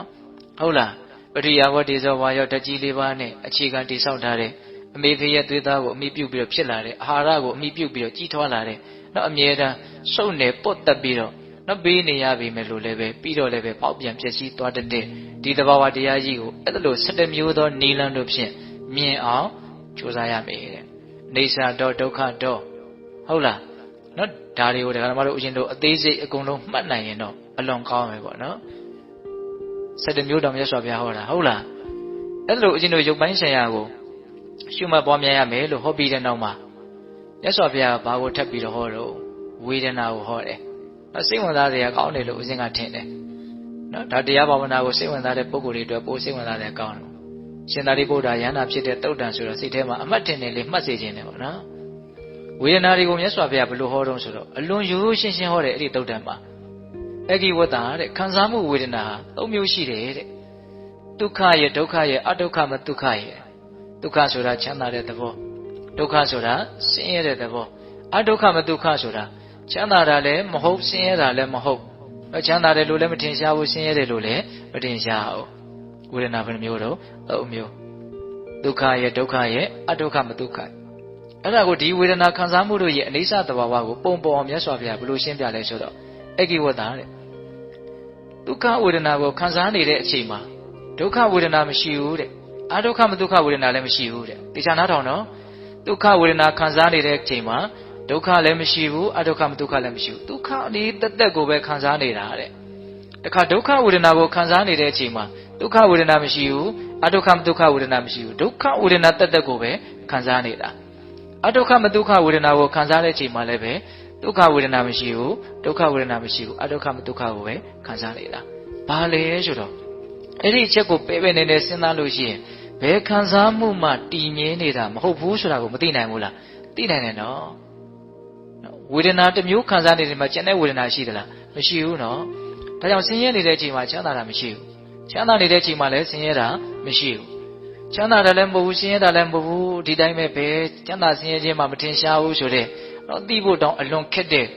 ဒီလိုအဒုက္ခမဒုက္ခဝေဒနာမျိုးဖြစ်နေတဲ့အချိန်မှာလည်းပဲချမ်းသာခြင်းလည်းမရှိဘူးဆင်းရဲခြင်းလည်းမရှိဘူးဒါကြောင့်ဘယ်ဟာတည်မြဲနေတယ်လို့မမြင်ဘယ်ဟာမှမတည်မြဲဘူးနားလည်ဖို့လိုတယ်ဟုတ်လားဝေဒနာတို့ရဲ့မတည်မြဲပုံကိုမြတ်စွာဘုရားအဲ့လိုရိုးရိုးလေးပြောတာနော်အဲ့လိုပြောပြီးတော့မြတ်စွာဘုရားဝေဒနာကိုဘယ်လိုအဓိပ္ပာယ်ဖွင့်ပြတော့ဘယ်လိုမှန်မှန်ကန်ကန်သိအောင်လုပ်ရမလို့ဆိုတာကိုဆက်ပြီးတော့အမိန့်ရှိတာနော်ဒုက္ခဝေဒနာပဲဖြစ်ဖြစ်ဒုက္ခဝေဒနာပဲဖြစ်ဖြစ်အဒုက္ခမဒုက္ခဝေဒနာပဲဖြစ်ဖြစ်အနိစ္စသင်္ခတပရိစ္ဆသမုပ္ပန္နာခယဓမ္မဝေယဓမ္မဝိရာဂဓမ္မនិရောဓဓမ္မတဲ့နော်ဘယ်နှလုံးရှိသွားတော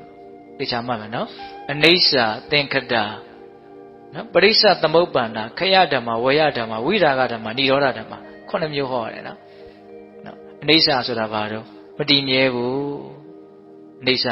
စမတည်မြဲတဲ့သဘောဟုတ်လားပြီးတော့ဗာပြောတော့သင်္ခတတဲ့ပြုပြင်အပ်တဲ့သဘောတဲ့နော်အကုန်လုံးအကြောင်းတရားတွေစုံလာမှဖြစ်လာတဲ့သဘောလေးသူ့စွမ်းနဲ့သူဖြစ်လာတာမဟုတ်ဟုတ်လားပြုပြင်ထားတဲ့သဘောလေးပြုပြင်အပ်တဲ့သဘောလို့အဲ့လိုလေးတော့ဘာသာပြန်တယ်ပေါ့ပြုပြင်အပ်တယ်ပရိစ္ဆသမုပ္ပန္နာဆိုတာအဲ့ဒါကျတော့ပိုရှင်းသွားတယ်ဖြစ်เสียအကြောင်းတစ်ခုကိုဆွဲပြီးတော့ဖြစ်လာတာတဲ့ဘာကိုဆွဲပြီးတော့ဖြစ်တုံးဆိုတော့အနိကဆုံးကြုံပြောရရင်တော့ဖတ်တာပေါ့နော်ဆိုကြပါစို့ခံစားမှုတွေဆိုတာက မျက်စိရဲ့အစင်းရဲ့တွေ့ရတဲ့အခါမှာဉာဏ်သိစိတ်ဆိုတာဖြစ်တယ်နော်အဲ့ဒီမျက်စိရဲ့အစင်းရဲ့ဉာဏ်သိစိတ်ရဲ့ဒီသုံးခုရဲ့ပေါင်းကိုဘာလို့ခေါ်တော့ဖတ်တာလို့ခေါ်တယ်နော်အဲ့ဒီဖတ်တာကြောင့်ချမ်းသာတဲ့ဆင်းရဲတဲ့သို့မဟုတ်ချမ်းသာခြင်းဆင်းရဲခြင်းမထင်ရှားဘူးဆိုတဲ့ဒီဝေဒနာတွေကဖြစ်လာတာအဲ့လိုပဲနားရဲ့အတန်ရဲ့ကြားသိစိတ်ရဲ့ဒီသုံးခုပေါင်းစုံတာကိုဘာခေါ်တော့ဖတ်တာအဲ့ဒီဖတ်တာကြောင့်ပဲချမ်းသာခြင်းဆင်းရဲခြင်းဆိုတာတွေဖြစ်လာတာသိချစဉ်းစားနော်ဝေဒနာတွေဖြစ်ပွားပုံအနေအထားအမြင်ရကလည်းတဆင်ဖြစ်လာတယ်ကြားရကလည်းတဆင်ဖြစ်လာတယ်အကြံဉာဏ်ပြောရရင်ဟုတ်လားအနက်နေရကနေတဆင်ဖြစ်လာတယ်အရာသာတွေစားတော့ကနေတဆင်ဝေဒနာတွေဖြစ်တယ်အတွေ့အထိတွေကနေတဆင်ဖြစ်တယ်အတွေ့အကြံတွေကနေတဆင်ဖြစ်လာတယ်ပဋိစ္စသမုပ္ပါဒ်ဆိုတာအဲ့ဒါကိုပြောတာအကြောင်းတရားကိုဆွဲပြီးတော့ဖြစ်ပေါ်လာတာနော်အမြဲတည်ရှိနေတာမဟုတ်ဘူးအာကန္တုသဘောပေါ့ဧည့်သည်သဘောပေါ့နော်ဒါကိုပြောတော့ပဋိစ္စသမုပ္ပါဒ်အဲ့ဒီလိုဖြစ်လာတဲ့သဘာဝတရားတွေကဝေယဓမ္မခရဓမ္မကုန်ခန်းတက်တဲ့သဘောရှိတယ်ဝေယဓမ္မပျက်စီးတတ်တဲ့သဘောရှိတယ်တဲ့ဒါကြောင့်မို့လို့ဒီဝေဒနာတရားတွေဟာဝိရာဂဓမ္မမနှစ်သက်မဆွဲလန်းအပ်သောသဘာဝတရားများတာဖြစ်တယ်တဲ့နော်လူချင်းစရာကောင်းတဲ့သဘောတွေမဟုတ်ပါဘူးဆိုတဲ့အဓိပ္ပာယ်ကိုနားလည်ရမှာနော်ဝိရာဂဓမ္မနော်နှစ်သက်စရာမဟုတ်တဲ့သဘာဝတရားတွေတဲ့ဘာဖြစ်လို့တော့ပျက်စီးသွားလို့ဟုတ်လားဘာဖြစ်လို့တော့ပျက်စီးသွားလို့နှစ်သက်စရာကောင်းတဲ့တရားတွေမဟုတ်ဘူးတဲ့နိရောဓဓမ္မချုပ်ပြောက်သွားတဲ့သဘာဝတရားတွေသာဖြစ်တယ်လို့အဲ့ဒါလိုမှန်မှန်ကန်ကန်သိရမယ်မြင်ရမယ်တဲ့လူရင်းကိုမြတ်စွာဘုရားဟောတာနော်အဲ့ဒါလိုသိရမြင်မှများလို့ရှိရင်အဲ့ဒီပုဂ္ဂိုလ်ဟာဒီဝေဒနာတွေရဲ့ပုံမှာညီငွေမှုဆိုတာဖြစ်လာတယ်နော်ဆွဲမဲ့မှုကင်းမှုဆိုတာဖြစ်လာတယ်လွတ်မြောက်မှုဆိုတာဖြစ်လာတယ်ဒါအနှစ်ချုပ်လေးပြောတာပါအဲ့လိုဆိုလို့ရှိရင်ဒီပုဂ္ဂိုလ်ဟာနော်ဘာဖြစ်သွားတော့ဆိုတော့အာသောကုန်ခံယန္တာဖြစ်တယ်လို့ဆိုကြပါစို့ဟုတ်လားအဲ့လိုယန္တာဖြစ်သွားပြီဆိုလို့ရှိရင်အဲ့ဒီပုဂ္ဂိုလ်ဟာဘယ်သူနဲ့မှညှင်းခုန်တယ်ဆိုတာမရှိဘူးတဲ့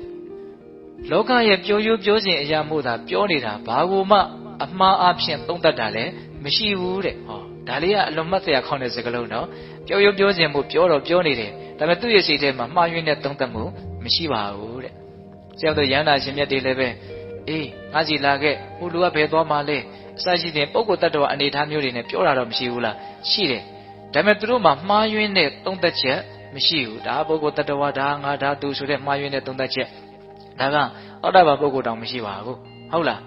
အဲ့တော့ယန္တာဖြစ်သွားပြီဆိုရင်ဘယ်သူနဲ့မှညှင်းခုန်တယ်ဆိုတာမရှိဘူးနော်သူပြောတာတွေတော့ပြောတာရှိတယ်ဒါပေမဲ့မှားယွင်းတဲ့သုံးသပ်မှုသူမှမရှိဘူးအဲ့ဒီလိုမျိုးမြတ်စွာဘုရားဟောတဲ့အခါကျတော့အဲ့ဒီဒီကနခပရပိုက်ကသောတာပန်ဖြစ်သွားတယ်နောက်နာကရက်လေခတ်ပြီးတော့ပေးနေတဲ့ရှင်သာရိပုတ္တရာအလောင်းလျာဖြစ်တဲ့နော်ဥပါတိတနော်မထေမြတ်ရှင်သာရိပုတ္တရာဖြစ်သွားပြီပေါ့လေအဲ့ဒီကြတော့ဟုတ်လားသူကဘာဖြစ်သွားလို့ဆိုတော့ယန္တာဖြစ်သွားတယ်ဘလို့လုတ်ပြီးတော့သူကယန္တာဖြစ်သွားတော့ဆိုသူ့ရဲ့အတွေးလေးကိုလည်းပဲအဲ့ဒီထဲမှာမှတ်တမ်းတင်ထားတာပါတယ်ဩငါတို့ရဲ့မြတ်စွာဘုရားကနော်ထိုတရားတွေကိုထူးသောဉာဏ်ဖြင့်သိပြီးတော့နော်မစွဲလန်းဖို့အတွက်ဟောတာပါလားဟုတ်လာ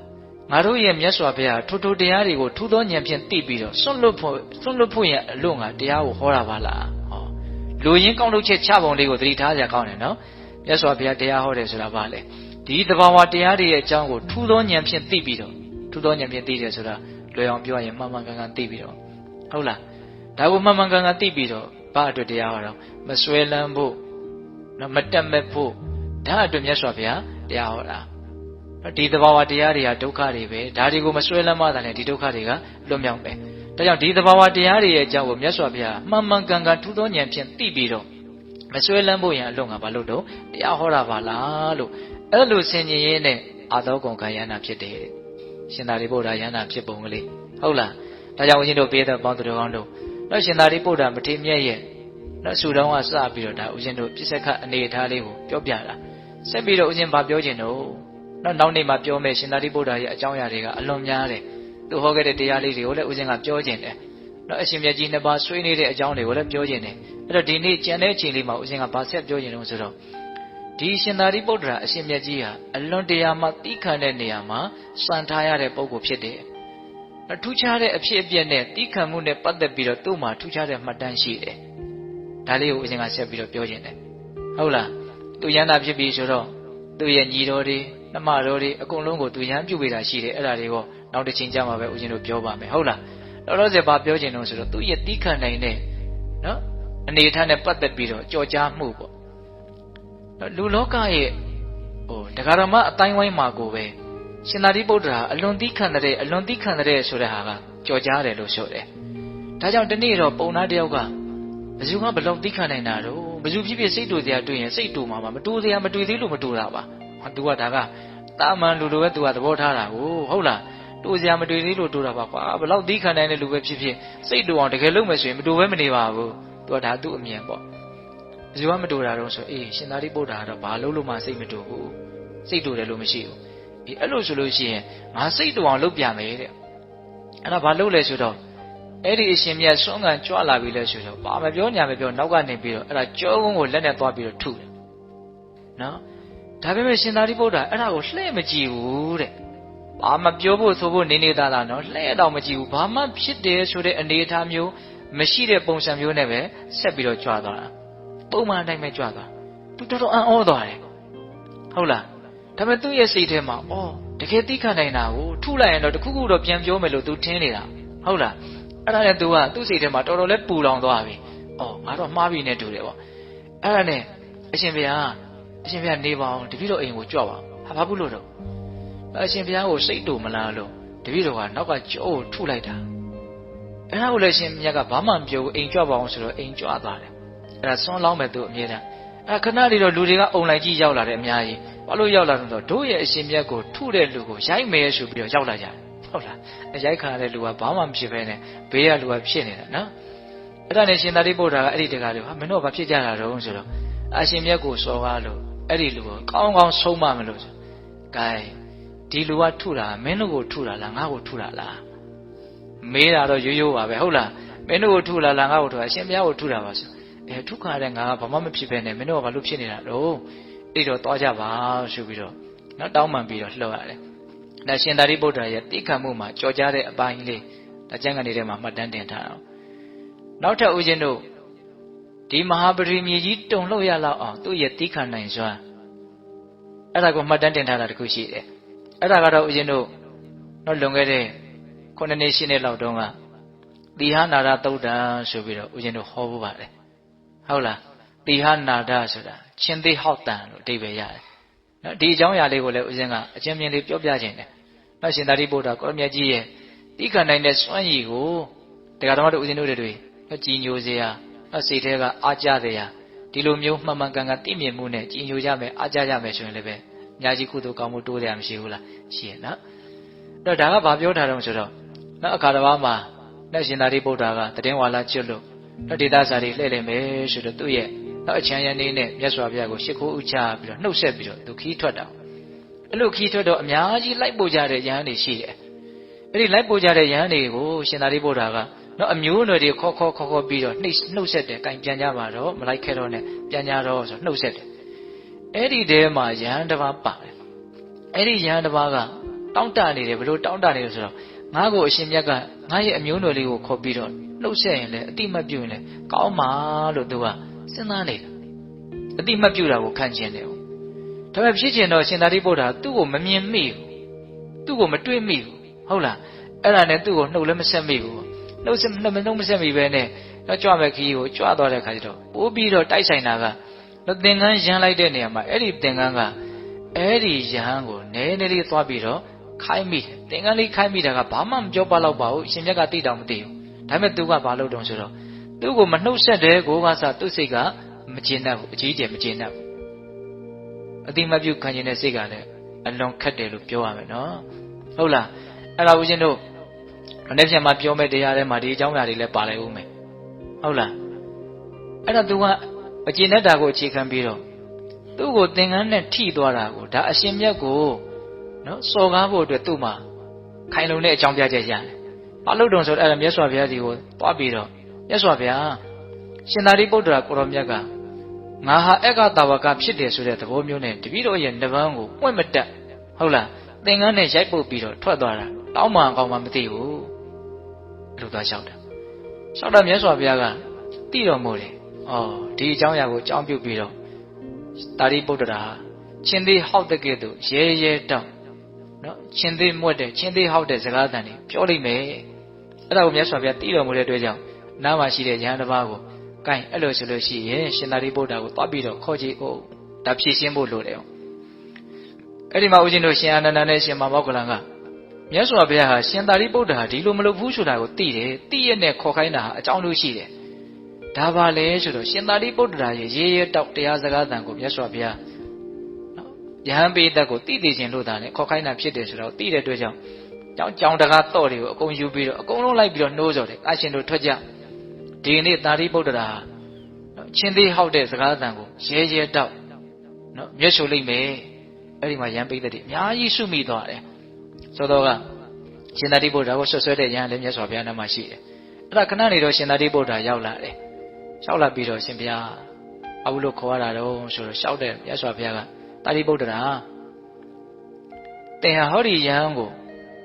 သင်္ကန်းနဲ့နဗန်းကိုပုတ်ခတ်ပြီးတော့ထွက်သွားတယ်ဆိုတာဟုတ်သလားအဲ့လိုမေးတဲ့အခါကျတော့ရှင်သာရိပုတ္တရာကဟုတ်တယ်လည်းမလျှောက်ဘူးမဟုတ်ဘူးလည်းမလျှောက်သူ့ရဲ့ခုံအည်သွေးကိုပဲအဲ့ဒီမှာလျှောက်ပြတယ်တဲ့သူဟာအဲ့ဒီလိုအမျိုးအစားမဟုတ်ပါဘူးဆိုတာကိုပေါ်လွင်အောင်ပြောပြတဲ့သဘောအဲ့ဒီလိုပြောတဲ့နေရာမှာဦးဇင်းတို့စကားကိုးခွန်းပေါ့နော်ဥပမာကိုးချက်ပေးပြီးတော့ပြောတာနောက်တချို့ဥပမာတွေဆိုလို့ရှိရင်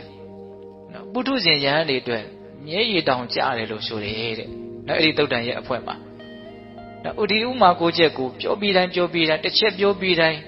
းမြေကြီးတစ်ခါတုံလို့တယ်လို့ဆိုတယ်တဲ့နောက်သူပြောတဲ့ဥမာတွေကဘာတွေတုံးဆိုတော့ရှင်ဗျာတဲ့ဟောဒီမြေကြီးပေါ်ကိုလူတွေဟာစင်ကြယ်တာတွေကိုလည်းပြစ်ချတယ်မစင်ကြယ်တာတွေကိုလည်းပြစ်ချတယ်ကျင်ကြီးကျင်ငယ်လည်းပြစ်ချတယ်နှက်တွေဘာတွေလည်းပြစ်ချတယ်တခါတလေပန်းတွေဘာတွေလည်းပဲမုံမြက်ဒါတွေလည်းပြစ်ချခြင်းပြစ်ချတာဘယ်လိုအရာတွေပဲကြလာဒီမြေကြီးဟာတုံလှုပ်တဲ့သဘောရှက်နိုးတဲ့သဘောဆက်ဆုပ်တဲ့သဘောဘာမှမရှိဘူးတဲ့အဲ့ဒီလိုပဲတပည့်တော်ဟာပထဝီသမေနစိတ်ဒေနာမြေကြီးနဲ့တူတဲ့စိတ်နဲ့တပည့်တော်နေပါတယ်တဲ့တတ္တဝါအားလုံးရဲ့ပေါ်မှာအတိုင်းအတာပမာဏပြလို့မရတဲ့အကျိုးလိုလားတဲ့စိတ်နဲ့တပည့်တော်နေပါတယ်တဲ့မိမိရဲ့ရုပ်ကာယရဲ့ပေါ်မှာဒီကာယရဲ့သဘောကိုမှန်မှန်ကန်ကန်သိမြင်ပြီးတော့မနေကြတဲ့ပုဂ္ဂိုလ်တို့ဒီသားနဲ့သူတစ်ပါးကိုစော်ကားပြီးတော့မတောင်းမှပဲထွက်သွားနိုင်မှာပါတပည့်တော်ကတော့ဒီကာယကတတတိကိုလည်းပဲစွတ်သွဲမြင့်မြတ်ထင်နေတဲ့အတွက်ကြောင့်ပြမပြီးတော့မတောင်းမှနဲ့ထွက်သွားတယ်ဆိုတာဘယ်လိုမှအကြောင်းမရှိဘူးဆိုတဲ့သဘောမျိုးပြောပြတာအဲ့ဒါနံပါတ်1ပြောတဲ့ဥမာကအဲ့ဒါပဲသူကမြေကြီးနဲ့တူတဲ့စိတ်နဲ့နေပါတယ်တဲ့ဒါလေးကဓမ္မတို့ဦးဇင်းတို့ယံဖန်ယံခလောကရန်တရားတွေနဲ့တွေ့လာတဲ့အခါမှာအမှတ်ရမိမယ်ဆိုလို့ရှိရင်သူတော်ကောင်းတို့ရဲ့လမ်းစဉ်ကဒီတိုင်းရှိတာပါလားလို့တွေးမိရင်ကိုယ်လည်းပဲသိခံနိုင်ဖို့အတွက်ဒီအကြောင်းအရာလေးကအထောက်အကူတော့မပြုတ်နိုင်ဘူးလားပြုတ်နိုင်တယ်နော်နောက်ဒုတိယပြောတဲ့စကားကဘာတော့မှတ်သားလွယ်အောင်ပဲဦးဇင်းတို့ပြောပါမယ်ဟုတ်လားမြေရေမီးလေခုစက်တိုက်ပြောမယ်နော်ရေကိုဆေးတဲ့အခါမှာစင်ကြယ်တာကိုဆေးတာလည်းရှိတယ်မစင်ကြယ်တာကိုဆေးတာလည်းရှိတယ်ဟုတ်တာပေါ့တခါတလေတနခါတွေပါလိမ့်ပြီးတော့စင်ကြယ်လေးတွေဆေးချလိုက်တာပဲမဟုတ်လားတခါတလေကျင်ကြီးအိမ်ထဲမှာအညစ်အကြေးကိုဆေးချလိုက်တာလည်းမရှိဘူးလားရှိတယ်နော်ဘယ်လိုຢာကိုပဲဆေးကြောရေမှာရှက်နိုးတယ်ဆိုတာမရှိဘူးဆက်ဆုပ်တယ်ဆိုတာမရှိဘူးတော့ငါအနှိမ့်ဆက်ခံရတာပဲဆိုတဲ့အမှတ်ရေမှာမရှိဘူးအဲ့လိုပဲတပည့်တော်ဟာရေနဲ့တူတဲ့စိတ်နဲ့နေပါတယ်ဒါသူရဲ့ဒုတိယစကားနော်စောစောကပြောသလိုအသေးစိတ်ဆက်မပြောတော့ဘူးနော်အဲ့လိုပဲဦးဇင်းတို့မီးဟာစင်ကြယ်တာကိုရှုရင်လည်းလောင်းမယ်မစင်ကြယ်တာကိုရှုရင်လည်းလောင်းမယ်ဘာမှရွေးချယ်မှုမရှိဘူးသူလည်းပြစ်ချလိုက်တာမှန်သမျှသူအကုန်ပေါင်းကျွမ်းပြလိုက်မှာပဲသူမှဒီမစင်ကြယ်တာတွေကိုရောင်းအားလို့ရွှန်ရှားဆက်ဆုပ်တယ်ဆိုတာမရှိဘူးအဲ့လိုပဲတေသောသမေနနော်မီးနဲ့တူတဲ့စိတ်နဲ့သူနေပါတယ်အားလုံးရဲ့ပုံမှာသီးခံထားရတယ်ပေါ့ဘာမှထူးခြားမှုမရှိဘူးကောင်းတာလုပ်လို့လည်းပဲစိတ်ထဲမှာတက်ကြွလည်းမရှိဘူးမကောင်းတာလုပ်လို့လည်းပဲစိတ်ထဲမှာနော်ခရခက်တယ်ဆိုတာမရှိဘူးနော်တရားဓမ္မတို့ဦးဇင်းတို့ရဲ့ဘဝကနော်ဒီအနေအထားမျိုးနဲ့လှမ်းပြီးတော့ရှင်းမယ်ဆိုရင်အလွန်ဝေးကွာတာကိုမတွေ့ရဘူးလားကောင်းတာနဲ့တွေ့တော့လည်းပဲကျင့်တတ်မှုနဲ့အရန်တုံလို့ရတယ်ဒါလည်းပင်ပန်းဆင်းရဲခြင်းပဲတကယ်ကဟုတ်လားမကောင်းတာနဲ့တွေ့တော့လည်းပဲမကျင့်တတ်မှုနဲ့တုံလို့ရတယ်နော်ကျင့်တတ်မှုနဲ့တုံလို့ရတာနဲ့မကျင့်တတ်မှုနဲ့တုံလို့ရတာနဲ့တော့ညီမျှထားနိုင်တယ်လို့ကိုမရှိရအောင်အာယုန်နေနဲ့တွေ့တိုင်းဟိုဘက်မလှုပ်ဒီဘက်လှုပ်ဒီဘက်မလှုပ်ဟိုဘက်လှုပ်တနည်းနည်းနဲ့တော့ဘာဖြစ်နေတော့လှုပ်နေတယ်ဟုတ်တယ်မဟုတ်လားဒီအရှင်မြတ်ကြီးတွေကြတော့လှုပ်တယ်ဆိုတာမရှိဘူးဒီတိုင်းပဲဒါကိုတာတိကုံလို့လည်းပဲခေါ်တယ်ပေါ့နော်ပြီးတော့မှပြောတော့လေဟာစင်ကြယ်တာကိုလည်းတိုက်တယ်မစင်ကြယ်တာကိုလည်းတိုက်တယ်ဘာလို့ပဲတိုက်ရလို့မှလေမှာရှက်နိုးတဲ့သဘောဆက်ဆုပ်တဲ့သဘောအနှိမ့်ဆက်ခံရတယ်ဆိုတဲ့သဘောကြီးမှာလေမှာမရှိဘူး အဲ့လိုပဲလေနဲ့တူတဲ့စိတ်နဲ့တပည့်တော်နေပါလေတဲ့ဒါတက်ကြီးလေးပါဥမာပေးရနော်ဟုတ်လားပထဝီအာဘောတေဇောဝါယောတက်ကြီးလေးပါဥမာပေးတာနောက်၅ခုမြောက်ပေးတဲ့ဥမာကဘာလဲဆိုတော့ဖုံတုပ်အဝတ်နော်အိမ်မှာဖုံတုပ်ဖို့ထားတဲ့အဝတ်စုပ်နော်သူကလည်းပဲစင်ကြယ်တာကိုကြားရင်လည်းပဲတုတ်ချင်တုတ်လိုက်တာမစင်ကြယ်တာတွေကိုလည်းတုတ်ချင်တုတ်ပလိုက်တာပဲရွေးချယ်နေတယ်လို့မရှိဘူးနော်ဒီအဝတ်စုပ်ကိုဘယ်သူမှငဲ့နေတယ်လို့လည်းမရှိဘူးတုတ်ချင်တာကိုတုတ်မယ်ဟုတ်လားဘာကိုတုတ်တော့မှဒီဖုံတုတ်တဲ့အဝတ်ကနော်ရှက်နိုးတဲ့သဘောရွံရှားတဲ့သဘောအနှိမ့်ဆက်ခံတဲ့သဘောသူ့မှာမရှိပါဘူးအဲ့လိုပဲဖုံတုတ်အဝတ်နဲ့တူတဲ့စိတ်နဲ့သူနေပါတယ်တဲ့ဘာပဲဖြစ်ဖြစ်သူ့မှာတုံလုံးမှုမရှိဘူး၅မျိုးရှိသွားပြီနော်အေးဒါကဥစဉ်တို့နော်ဓာတိကုံကိုထင်ရှားပြတဲ့ဒေသနာလို့လည်းဆိုနိုင်တယ်ပေါ့နော်ဒီတိုင်းပဲဆိုတဲ့အတိတ်ပဲဒါကတော့ဥစဉ်တို့ပုထုဇဉ်တွေအနေနဲ့ကတော့ဘလို့မှစဉ်းစားလို့မရတဲ့အနေအထားမျိုးရှိနေမယ်လို့ထင်ပါတယ်ဟုတ်လားအေးနောက်6ခုမြောက်ပြောတဲ့ဥမာကဘာလို့ဆိုတော့နော်ဒွန်စန္ဒာတောင်းရန်စားတော့ရတဲ့ပုဂ္ဂိုလ်နော်အရွယ်ငယ်လေးတွေတောင်းရန်စားတော့ရတဲ့တချို့ရှိတယ်နော်အဲ့ဒါမျိုးတဲ့ရွာတွေကိုတောင်းရန်ဖို့သွားတဲ့အခါမှာစုပ်ပြတ်တက်နေတဲ့အဝတ်ကိုခွက်ကိုလက်ဆွဲပြီးတော့သွားတယ်။သွားရင်သူတို့ဘယ်လိုစိတ်နဲ့သွားမလို့နှိမ့်ချတဲ့စိတ်နဲ့ပဲသွားမယ်တက်ကြွတဲ့စိတ်နဲ့သွားတာမရှိဘူးတဲ့။အဲ့လိုပဲသူဟာနှိမ့်ချတဲ့စိတ်နဲ့ပဲလောကကြီးမှာနေပါတယ်တဲ့။ဒွန်စန္ဒာနဲ့ဥမာပေးတာနော်သူကိုသူဟုတ်လား။နောက်ဦးဇင်းတို့ခုနှစ်ခုမြောက်ပေးတဲ့ဥမာကဘာပြောလို့ဆိုတော့ဥကြိုကျိုးတဲ့နွားလာတယ်။နွားကြီးတွေကောင်အလွန်လိမ့်မာတယ်။ကောင်းကောင်းဆုံးမပြီးသားဖြစ်တယ်။ဒီလိုအလွန်လိမ္မာရင်ကြီးပြီးသားဖြစ်တဲ့နွားကြီးကဥကြိုကလည်းဘာဖြစ်နေလဲကျိုးနေသေးတယ်တဲ့အဲ့တော့ဒီနွားကြီးကဘယ်ကိုသွားလို့မှဘယ်သူကိုနှိပ်စက်မယ်နော်ခွာတရရဲ့ဂျိုးတစ်ထောင်လောက်တာမျိုးသူ့မှာမရှိဘူးအလွန်နှိမ့်ချတဲ့စိတ်နဲ့နော်အလွန်ယဉ်ကျေးတဲ့စိတ်နဲ့သူကဘာလို့ပေါ်လာနေထိုင်တယ်အဲ့လိုပဲဥကြိုကျိုးတဲ့နွားလားနဲ့တူတဲ့စိတ်နဲ့သူနေပါတယ်တဲ့ဒါကမာနကင်းကွာတဲ့အနေအထားမျိုးလောကကြီးရဲ့အပေါ်မှာဆက်ဆံမှုမှာဘာမောက်ကြွမှုမှာမရှိဘူးပေါ့ဟုတ်လားခုလူတွေကတွေ့သမျှလူကိုထင်သေးတယ်ကိုဆရာကြီးလို့ထင်တယ်ဒီအမြင်ဒီအတွေးတွေကလူသားမနေမှာနော်အချောင်းမျိုးကြောင့်ရှိမနေဘူးလားရှိနေရနော်ဟုတ်လားဒီစိတ်ထားမျိုးတွေထားနိုင်ဖို့ဆိုတာကတမင်တကာကိုစ조사အထုတ်ပြီးတော့တွေးယူမှသာလေဩဟုတ်ပါလားဆိုတာမျိုးဖြစ်တာတာမန်အဖြစ်ဆိုရင်တော့ဒီစိတ်ထားမျိုးရှိဖို့မလွယ်ဘူးဒွန်စန္ဒာနဲ့တူတဲ့စိတ်ဥကြိုကျိုးတဲ့နွားလားနဲ့တူတဲ့စိတ်တဲ့ဒါဥမာပေးတာနောက်တစ်ခုပေးတဲ့ဥမာကတော့ဦးဇင်းတို့နော်ဒီယုတ်ကာယကြီးနဲ့ဓာတ်ရိုက်ပတ်သက်တယ်အဲ့ဒီဥစ္စာကတော့နော်ရှေ့ကဥပမာတွေတက်တောင်ဦးဇင်းကဖတ်ကြည့်တဲ့အခါမှာစိတ်ထဲမှာပိုးပြီးတော့တောင်နော်သဘောကျသေးတယ်သူကဘာပြောထားတော့ဆိုတော့လှကျင်ပကျင်တဲ့အရွယ်လေးလူလင်ပြိုလုံးမပြိုလေးနော်ရေမိုးချိုဖီးလိန်ပြင်ဆင်ပြီးကစားမှာတစုံတစ်ယောက်ကအနိုင်အထက်ပြုတ်ပြီးတော့နော်ခွေးသေးကောင်ဘုတ်အပိုင်းစားသို့မဟုတ်မွေးသေးကောင်ဘုတ်အပိုင်းစားသို့မဟုတ်လူသေးကောင်ဘုတ်အပိုင်းစားနော်လောက်တစ်ဖွာဖွာကြားပြီးတော့အနန္တတည်းဆိုးဝါးနေတဲ့ဒီအပုတ်အပိုင်းစားကိုတခါတည်းအတင်းအဓမ္မချုပ်ကန်ပြီးတော့သူ့ရဲ့လေပင်ကိုဆွဲပေးလိုက်မယ်ဆိုလို့ရှိရင်ဒီလူကဘယ်လိုခံစားရမလဲအလွန်ရှက်မယ်ပေါ့ဒါကြီးနဲ့လူကြားထဲသွားလို့ရမလားမရဘူးဒါကြီးကိုအလွန်ဆက်ဆုပ်တယ်ဒါကြီးကိုအလွန်လဲရှင်တယ်ပေါ့အဲ့ဒီလူလင်ပြိုလုံးမပြိုဟာဒီအကောင်ဘုတ်ဖြင့်ရှက်နိုးတယ်လို့ဆက်ဆုပ်တယ်လို့ယွန်းရှားတယ်လို့တဲ့တပည့်တော်ဟာတပည့်တော်ခန္ဓာကိုယ်ကြီးကိုရှက်တယ်ဆက်ဆုပ်တယ်ယွန်းတယ်တဲ့အဲ့ဒီလိုစိတ်နဲ့နေတယ်ကဲဒီကမှာတို့အရှင်တို့ဒါကြတော့အများကြီးစဉ်းစားတယ်ကောင်းသွားပြီနော်ကာယကတတတိဘယ်လောက်ထင်နေတယ်လဲဆိုတာကိုစဉ်းစားဖို့ပေါ့နော်နောက်အယိုးကိုအမာကနေရာမှာစိုက်ဆောက်ပြီးတော့အသားအသွေးနဲ့လိမ့်ကြံပြီးတော့နောက်အကျိုးတွေနဲ့ဖွဲ့ဆက်ပြီးတော့အရည်သူရေပါနဲ့အုပ်ပြီးတော့တိဆောက်ထားတဲ့ဒီခန္ဓာအိမ်ရဲ့အတွင်းမှာရှိတဲ့အနေအထားတွေပြည့်ပြည့်စုံစုံသိတဲ့မြင်တတ်မယ်ဆိုလို့ရှိရင်တော့ဒီလိုလျှောက်ထားတာကိုပို့ပြီးတော့နားလည်နိုင်လိမ့်မယ်ဟုတ်တယ်မဟုတ်လားနော်အကောင်ဘုတ်ကိုလေပင်ဆွဲခံရတဲ့လူလင်ပြိုလုံးမပြိုမျိုးလိုကိုဖြစ်နေတယ်တဲ့သူ့ရဲ့စိတ်ကဒီခန္ဓာကိုယ်နဲ့ပတ်သက်ပြီးတော့ဖြစ်နေတာသူခန္ဓာကိုယ်နဲ့ပတ်သက်ပြီးတော့ဖြစ်နေတာနော်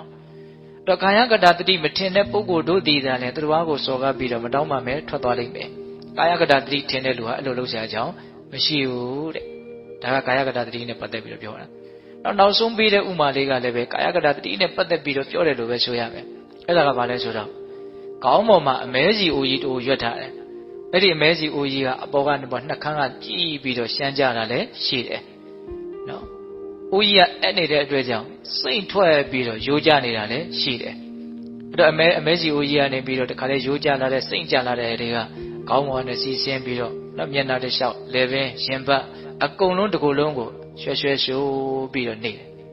တစ်ကိုယ်လုံးပါဖြစ်တော့စုပ်ပဲ့နေတော့နော်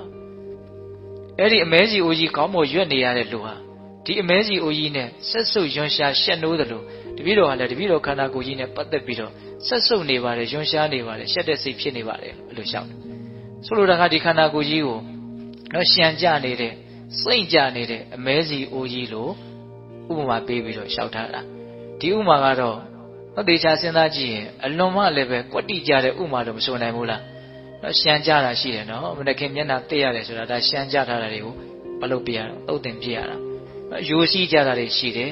ဘေးကနေစိတ်ထွက်နေတာတွေကမရှိဘူးလားရှိတယ်ဒီအနေထားမှန်ရဲ့ပုံမှာသဘောမပေါက်တဲ့သတိမထားတဲ့ပုဂ္ဂိုလ်တို့တည်တာလဲသူတစ်ပါးကိုစော်ကားပြီးတော့မတောင်းပါမယ်ထွက်သွားလိမ့်မယ်အဲ့ဒီလိုမျိုးစကားကိုကွန်းနော်ချင်းသေးဟောက်တန်ဆိုတာအဲ့ဒါပဲဟုတ်လားတခွန်းပြောပြီးတိုင်းဘာဖြစ်တော့မြေကြီးတုံတယ်လို့ဆိုတယ်ဟုတ်လားအဲ့ဒီလိုမျိုးလဲရှောက်လိုက်ရောအပိဋကကြီးတစ်ခုလုံးလဲဒါတိတ်ဆိတ်နေမှာပေါ့နော်အဲ့တော့စိုးသောကမဟုတ်ဘဲနဲ့ဆွဆွဲတဲ့ရဟန်းကဘလို့မှနေလို့မရတော့ဘူးသူကဟုတ်လားအဲ့ဒီတော့ဘာလုပ်တော့ဆိုတော့အနီးအနားမှာရှိတဲ့မြတ်စွာဘုရားရဲ့နောက်ခြေတော်အစုံကိုပဲသူ့ရဲ့နှစ်ဖူးကိုတင်လိုက်ရတော့တယ်ရှင်ဘုရားတပည့်တော်မိုက်တိအလျောက်နော်တွေ့ဝေသည့်အလျောက်မလိမ္မာသည့်အလျောက်မဟုတ်မတရားဆွဆွဲမိပါတယ်တပည့်တော်ကိုတိခတ်တော့မဟုတ်ပါဒီတော့မြတ်စွာဘုရားကဗာမင်းရှိတော်ဆိုတော့จิตသားတာရိပုတ္တရာတဲ့ဒီမက်ဖို့မမီအချီးနီးသောယောက်ျားရဲ့ဥကောင်း9စိတ်မကွဲခင်မှာတင်တိခံလိုက်တော့တဲ့ဟုတ်လားရှင်သာရိပုတ္တရာကိုမင်းရှိတာနော်အဲ့တော့ရှင်သာရိပုတ္တရာကဘာပြန်လျှောက်တော့ဆိုတော့မြတ်စွာဘုရားတဲ့တပည့်တော်တိခံပါလေအဲ့ဒီအရှင်ကသာလေတပည့်တော်ကိုတိခံပါစေဆိုသူအတောင်လက်အုပ်ချီပြီးတော့အဲ့ဒီမှာတောင်းပန်သေးတယ်တဲ့ဟာတော့ရှင်သာရိပုတ္တရာရဲ့စိတ်ဓာတ်ကိုပြောပြတာနော်ဟုတ်လားဒါကြောင့်ပိဿပေါင်းသူတို့ကောင်းတို့တိခံတယ်ဆိုတာကဉာဏ်ပညာကြီးလေတိခံနိုင်လေဆိုတာကဒီနေရာမှာလဲလာပြီးတော့ကွက်တိလာပြီးတော့ကြားတယ်ဘုရားပြည့်စေကဗုဒ္ဓကလွှဲရင်လောကကြီးမှာဉာဏ်ပညာကြီးမားဆုံးဟာမရှိဘူးလေရှင်သာရိပုတ္တရာပဲနော်ဒါရှင်သာရိပုတ္တရာလည်းတိခံနိုင်တာကတော့ဘုရားပဲရှိတော့မယ်လို့ပဲပြောဖို့ပဲရှိတယ်ဟုတ်တယ်မဟုတ်လားနော်တိခံမှုစွမ်းရည်ကိုပြောပြတာဟုတ်လားဒါကြောင့်ပိဿပေါင်းသူတို့ကောင်းတို့နောက်နေ့များမှာရှင်သာရိပုတ္တရာကိုရမြတ်ကြီးဟောတဲ့နော်အနင်္ဂနသုတ်တံဆိုတာကိုဦးဇင်းတို့ပြောဖို့ရှိတယ်ဒါရှင်သာရိပုတ္တရာနဲ့ရှင်မောဂ္ဂလန်ကိုရမြတ်ကြီးတို့ရဲ့အချင်းချင်းပြောဆိုခဲ့ကြတဲ့အတွေ့အကြုံတွေအများကြီးရှိတယ်ပြီးတော့ရှင်သာရိပုတ္တရာပြိဋိဘံစံတဲ့အကြောင်းအမြဲတမ်းကမှပြောပြီးတော့နောက်ရှင်သာရိပုတ္တရာရဲ့အကြောင်းနှစ်ညဖြစ်မယ်ပေါ့နော်အဲ့တော့ဒီကနေ့တော့နောက်ရှင်သာရိပုတ္တရာသိခံနိုင်တဲ့စွမ်းရည်ကိုနာယူရင်းနဲ့ပဲနောက်ရှင်သာရိပုတ္တရာတရားတော်အပိုင်း1ကိုအဆုံးသတ်ကြရအောင်ဟုတ်လားဒါကြောင့်ဒီကနေ့ပိဿပေါင်းသူတော်ကောင်းတို့ကြိုးစားအထောက်ကြရသောဒါနသီလသမာဓိပညာကုသိုလ်ကောင်းမှုအစွတ်တို့ရဲ့စွမ်းတတ္တိကြောင့်တရားတပည့်တော်တို့သည်မဲ့ညာပုညံမျက်နှိဗ္ဗာန်ကိုလင်းမြန်ထုတ်ချောက်မျက်မှောက်ပြုပြရစေကုန်သောဟုပတ္တနာအောင်စုပြုကြကုန်ရာတည်း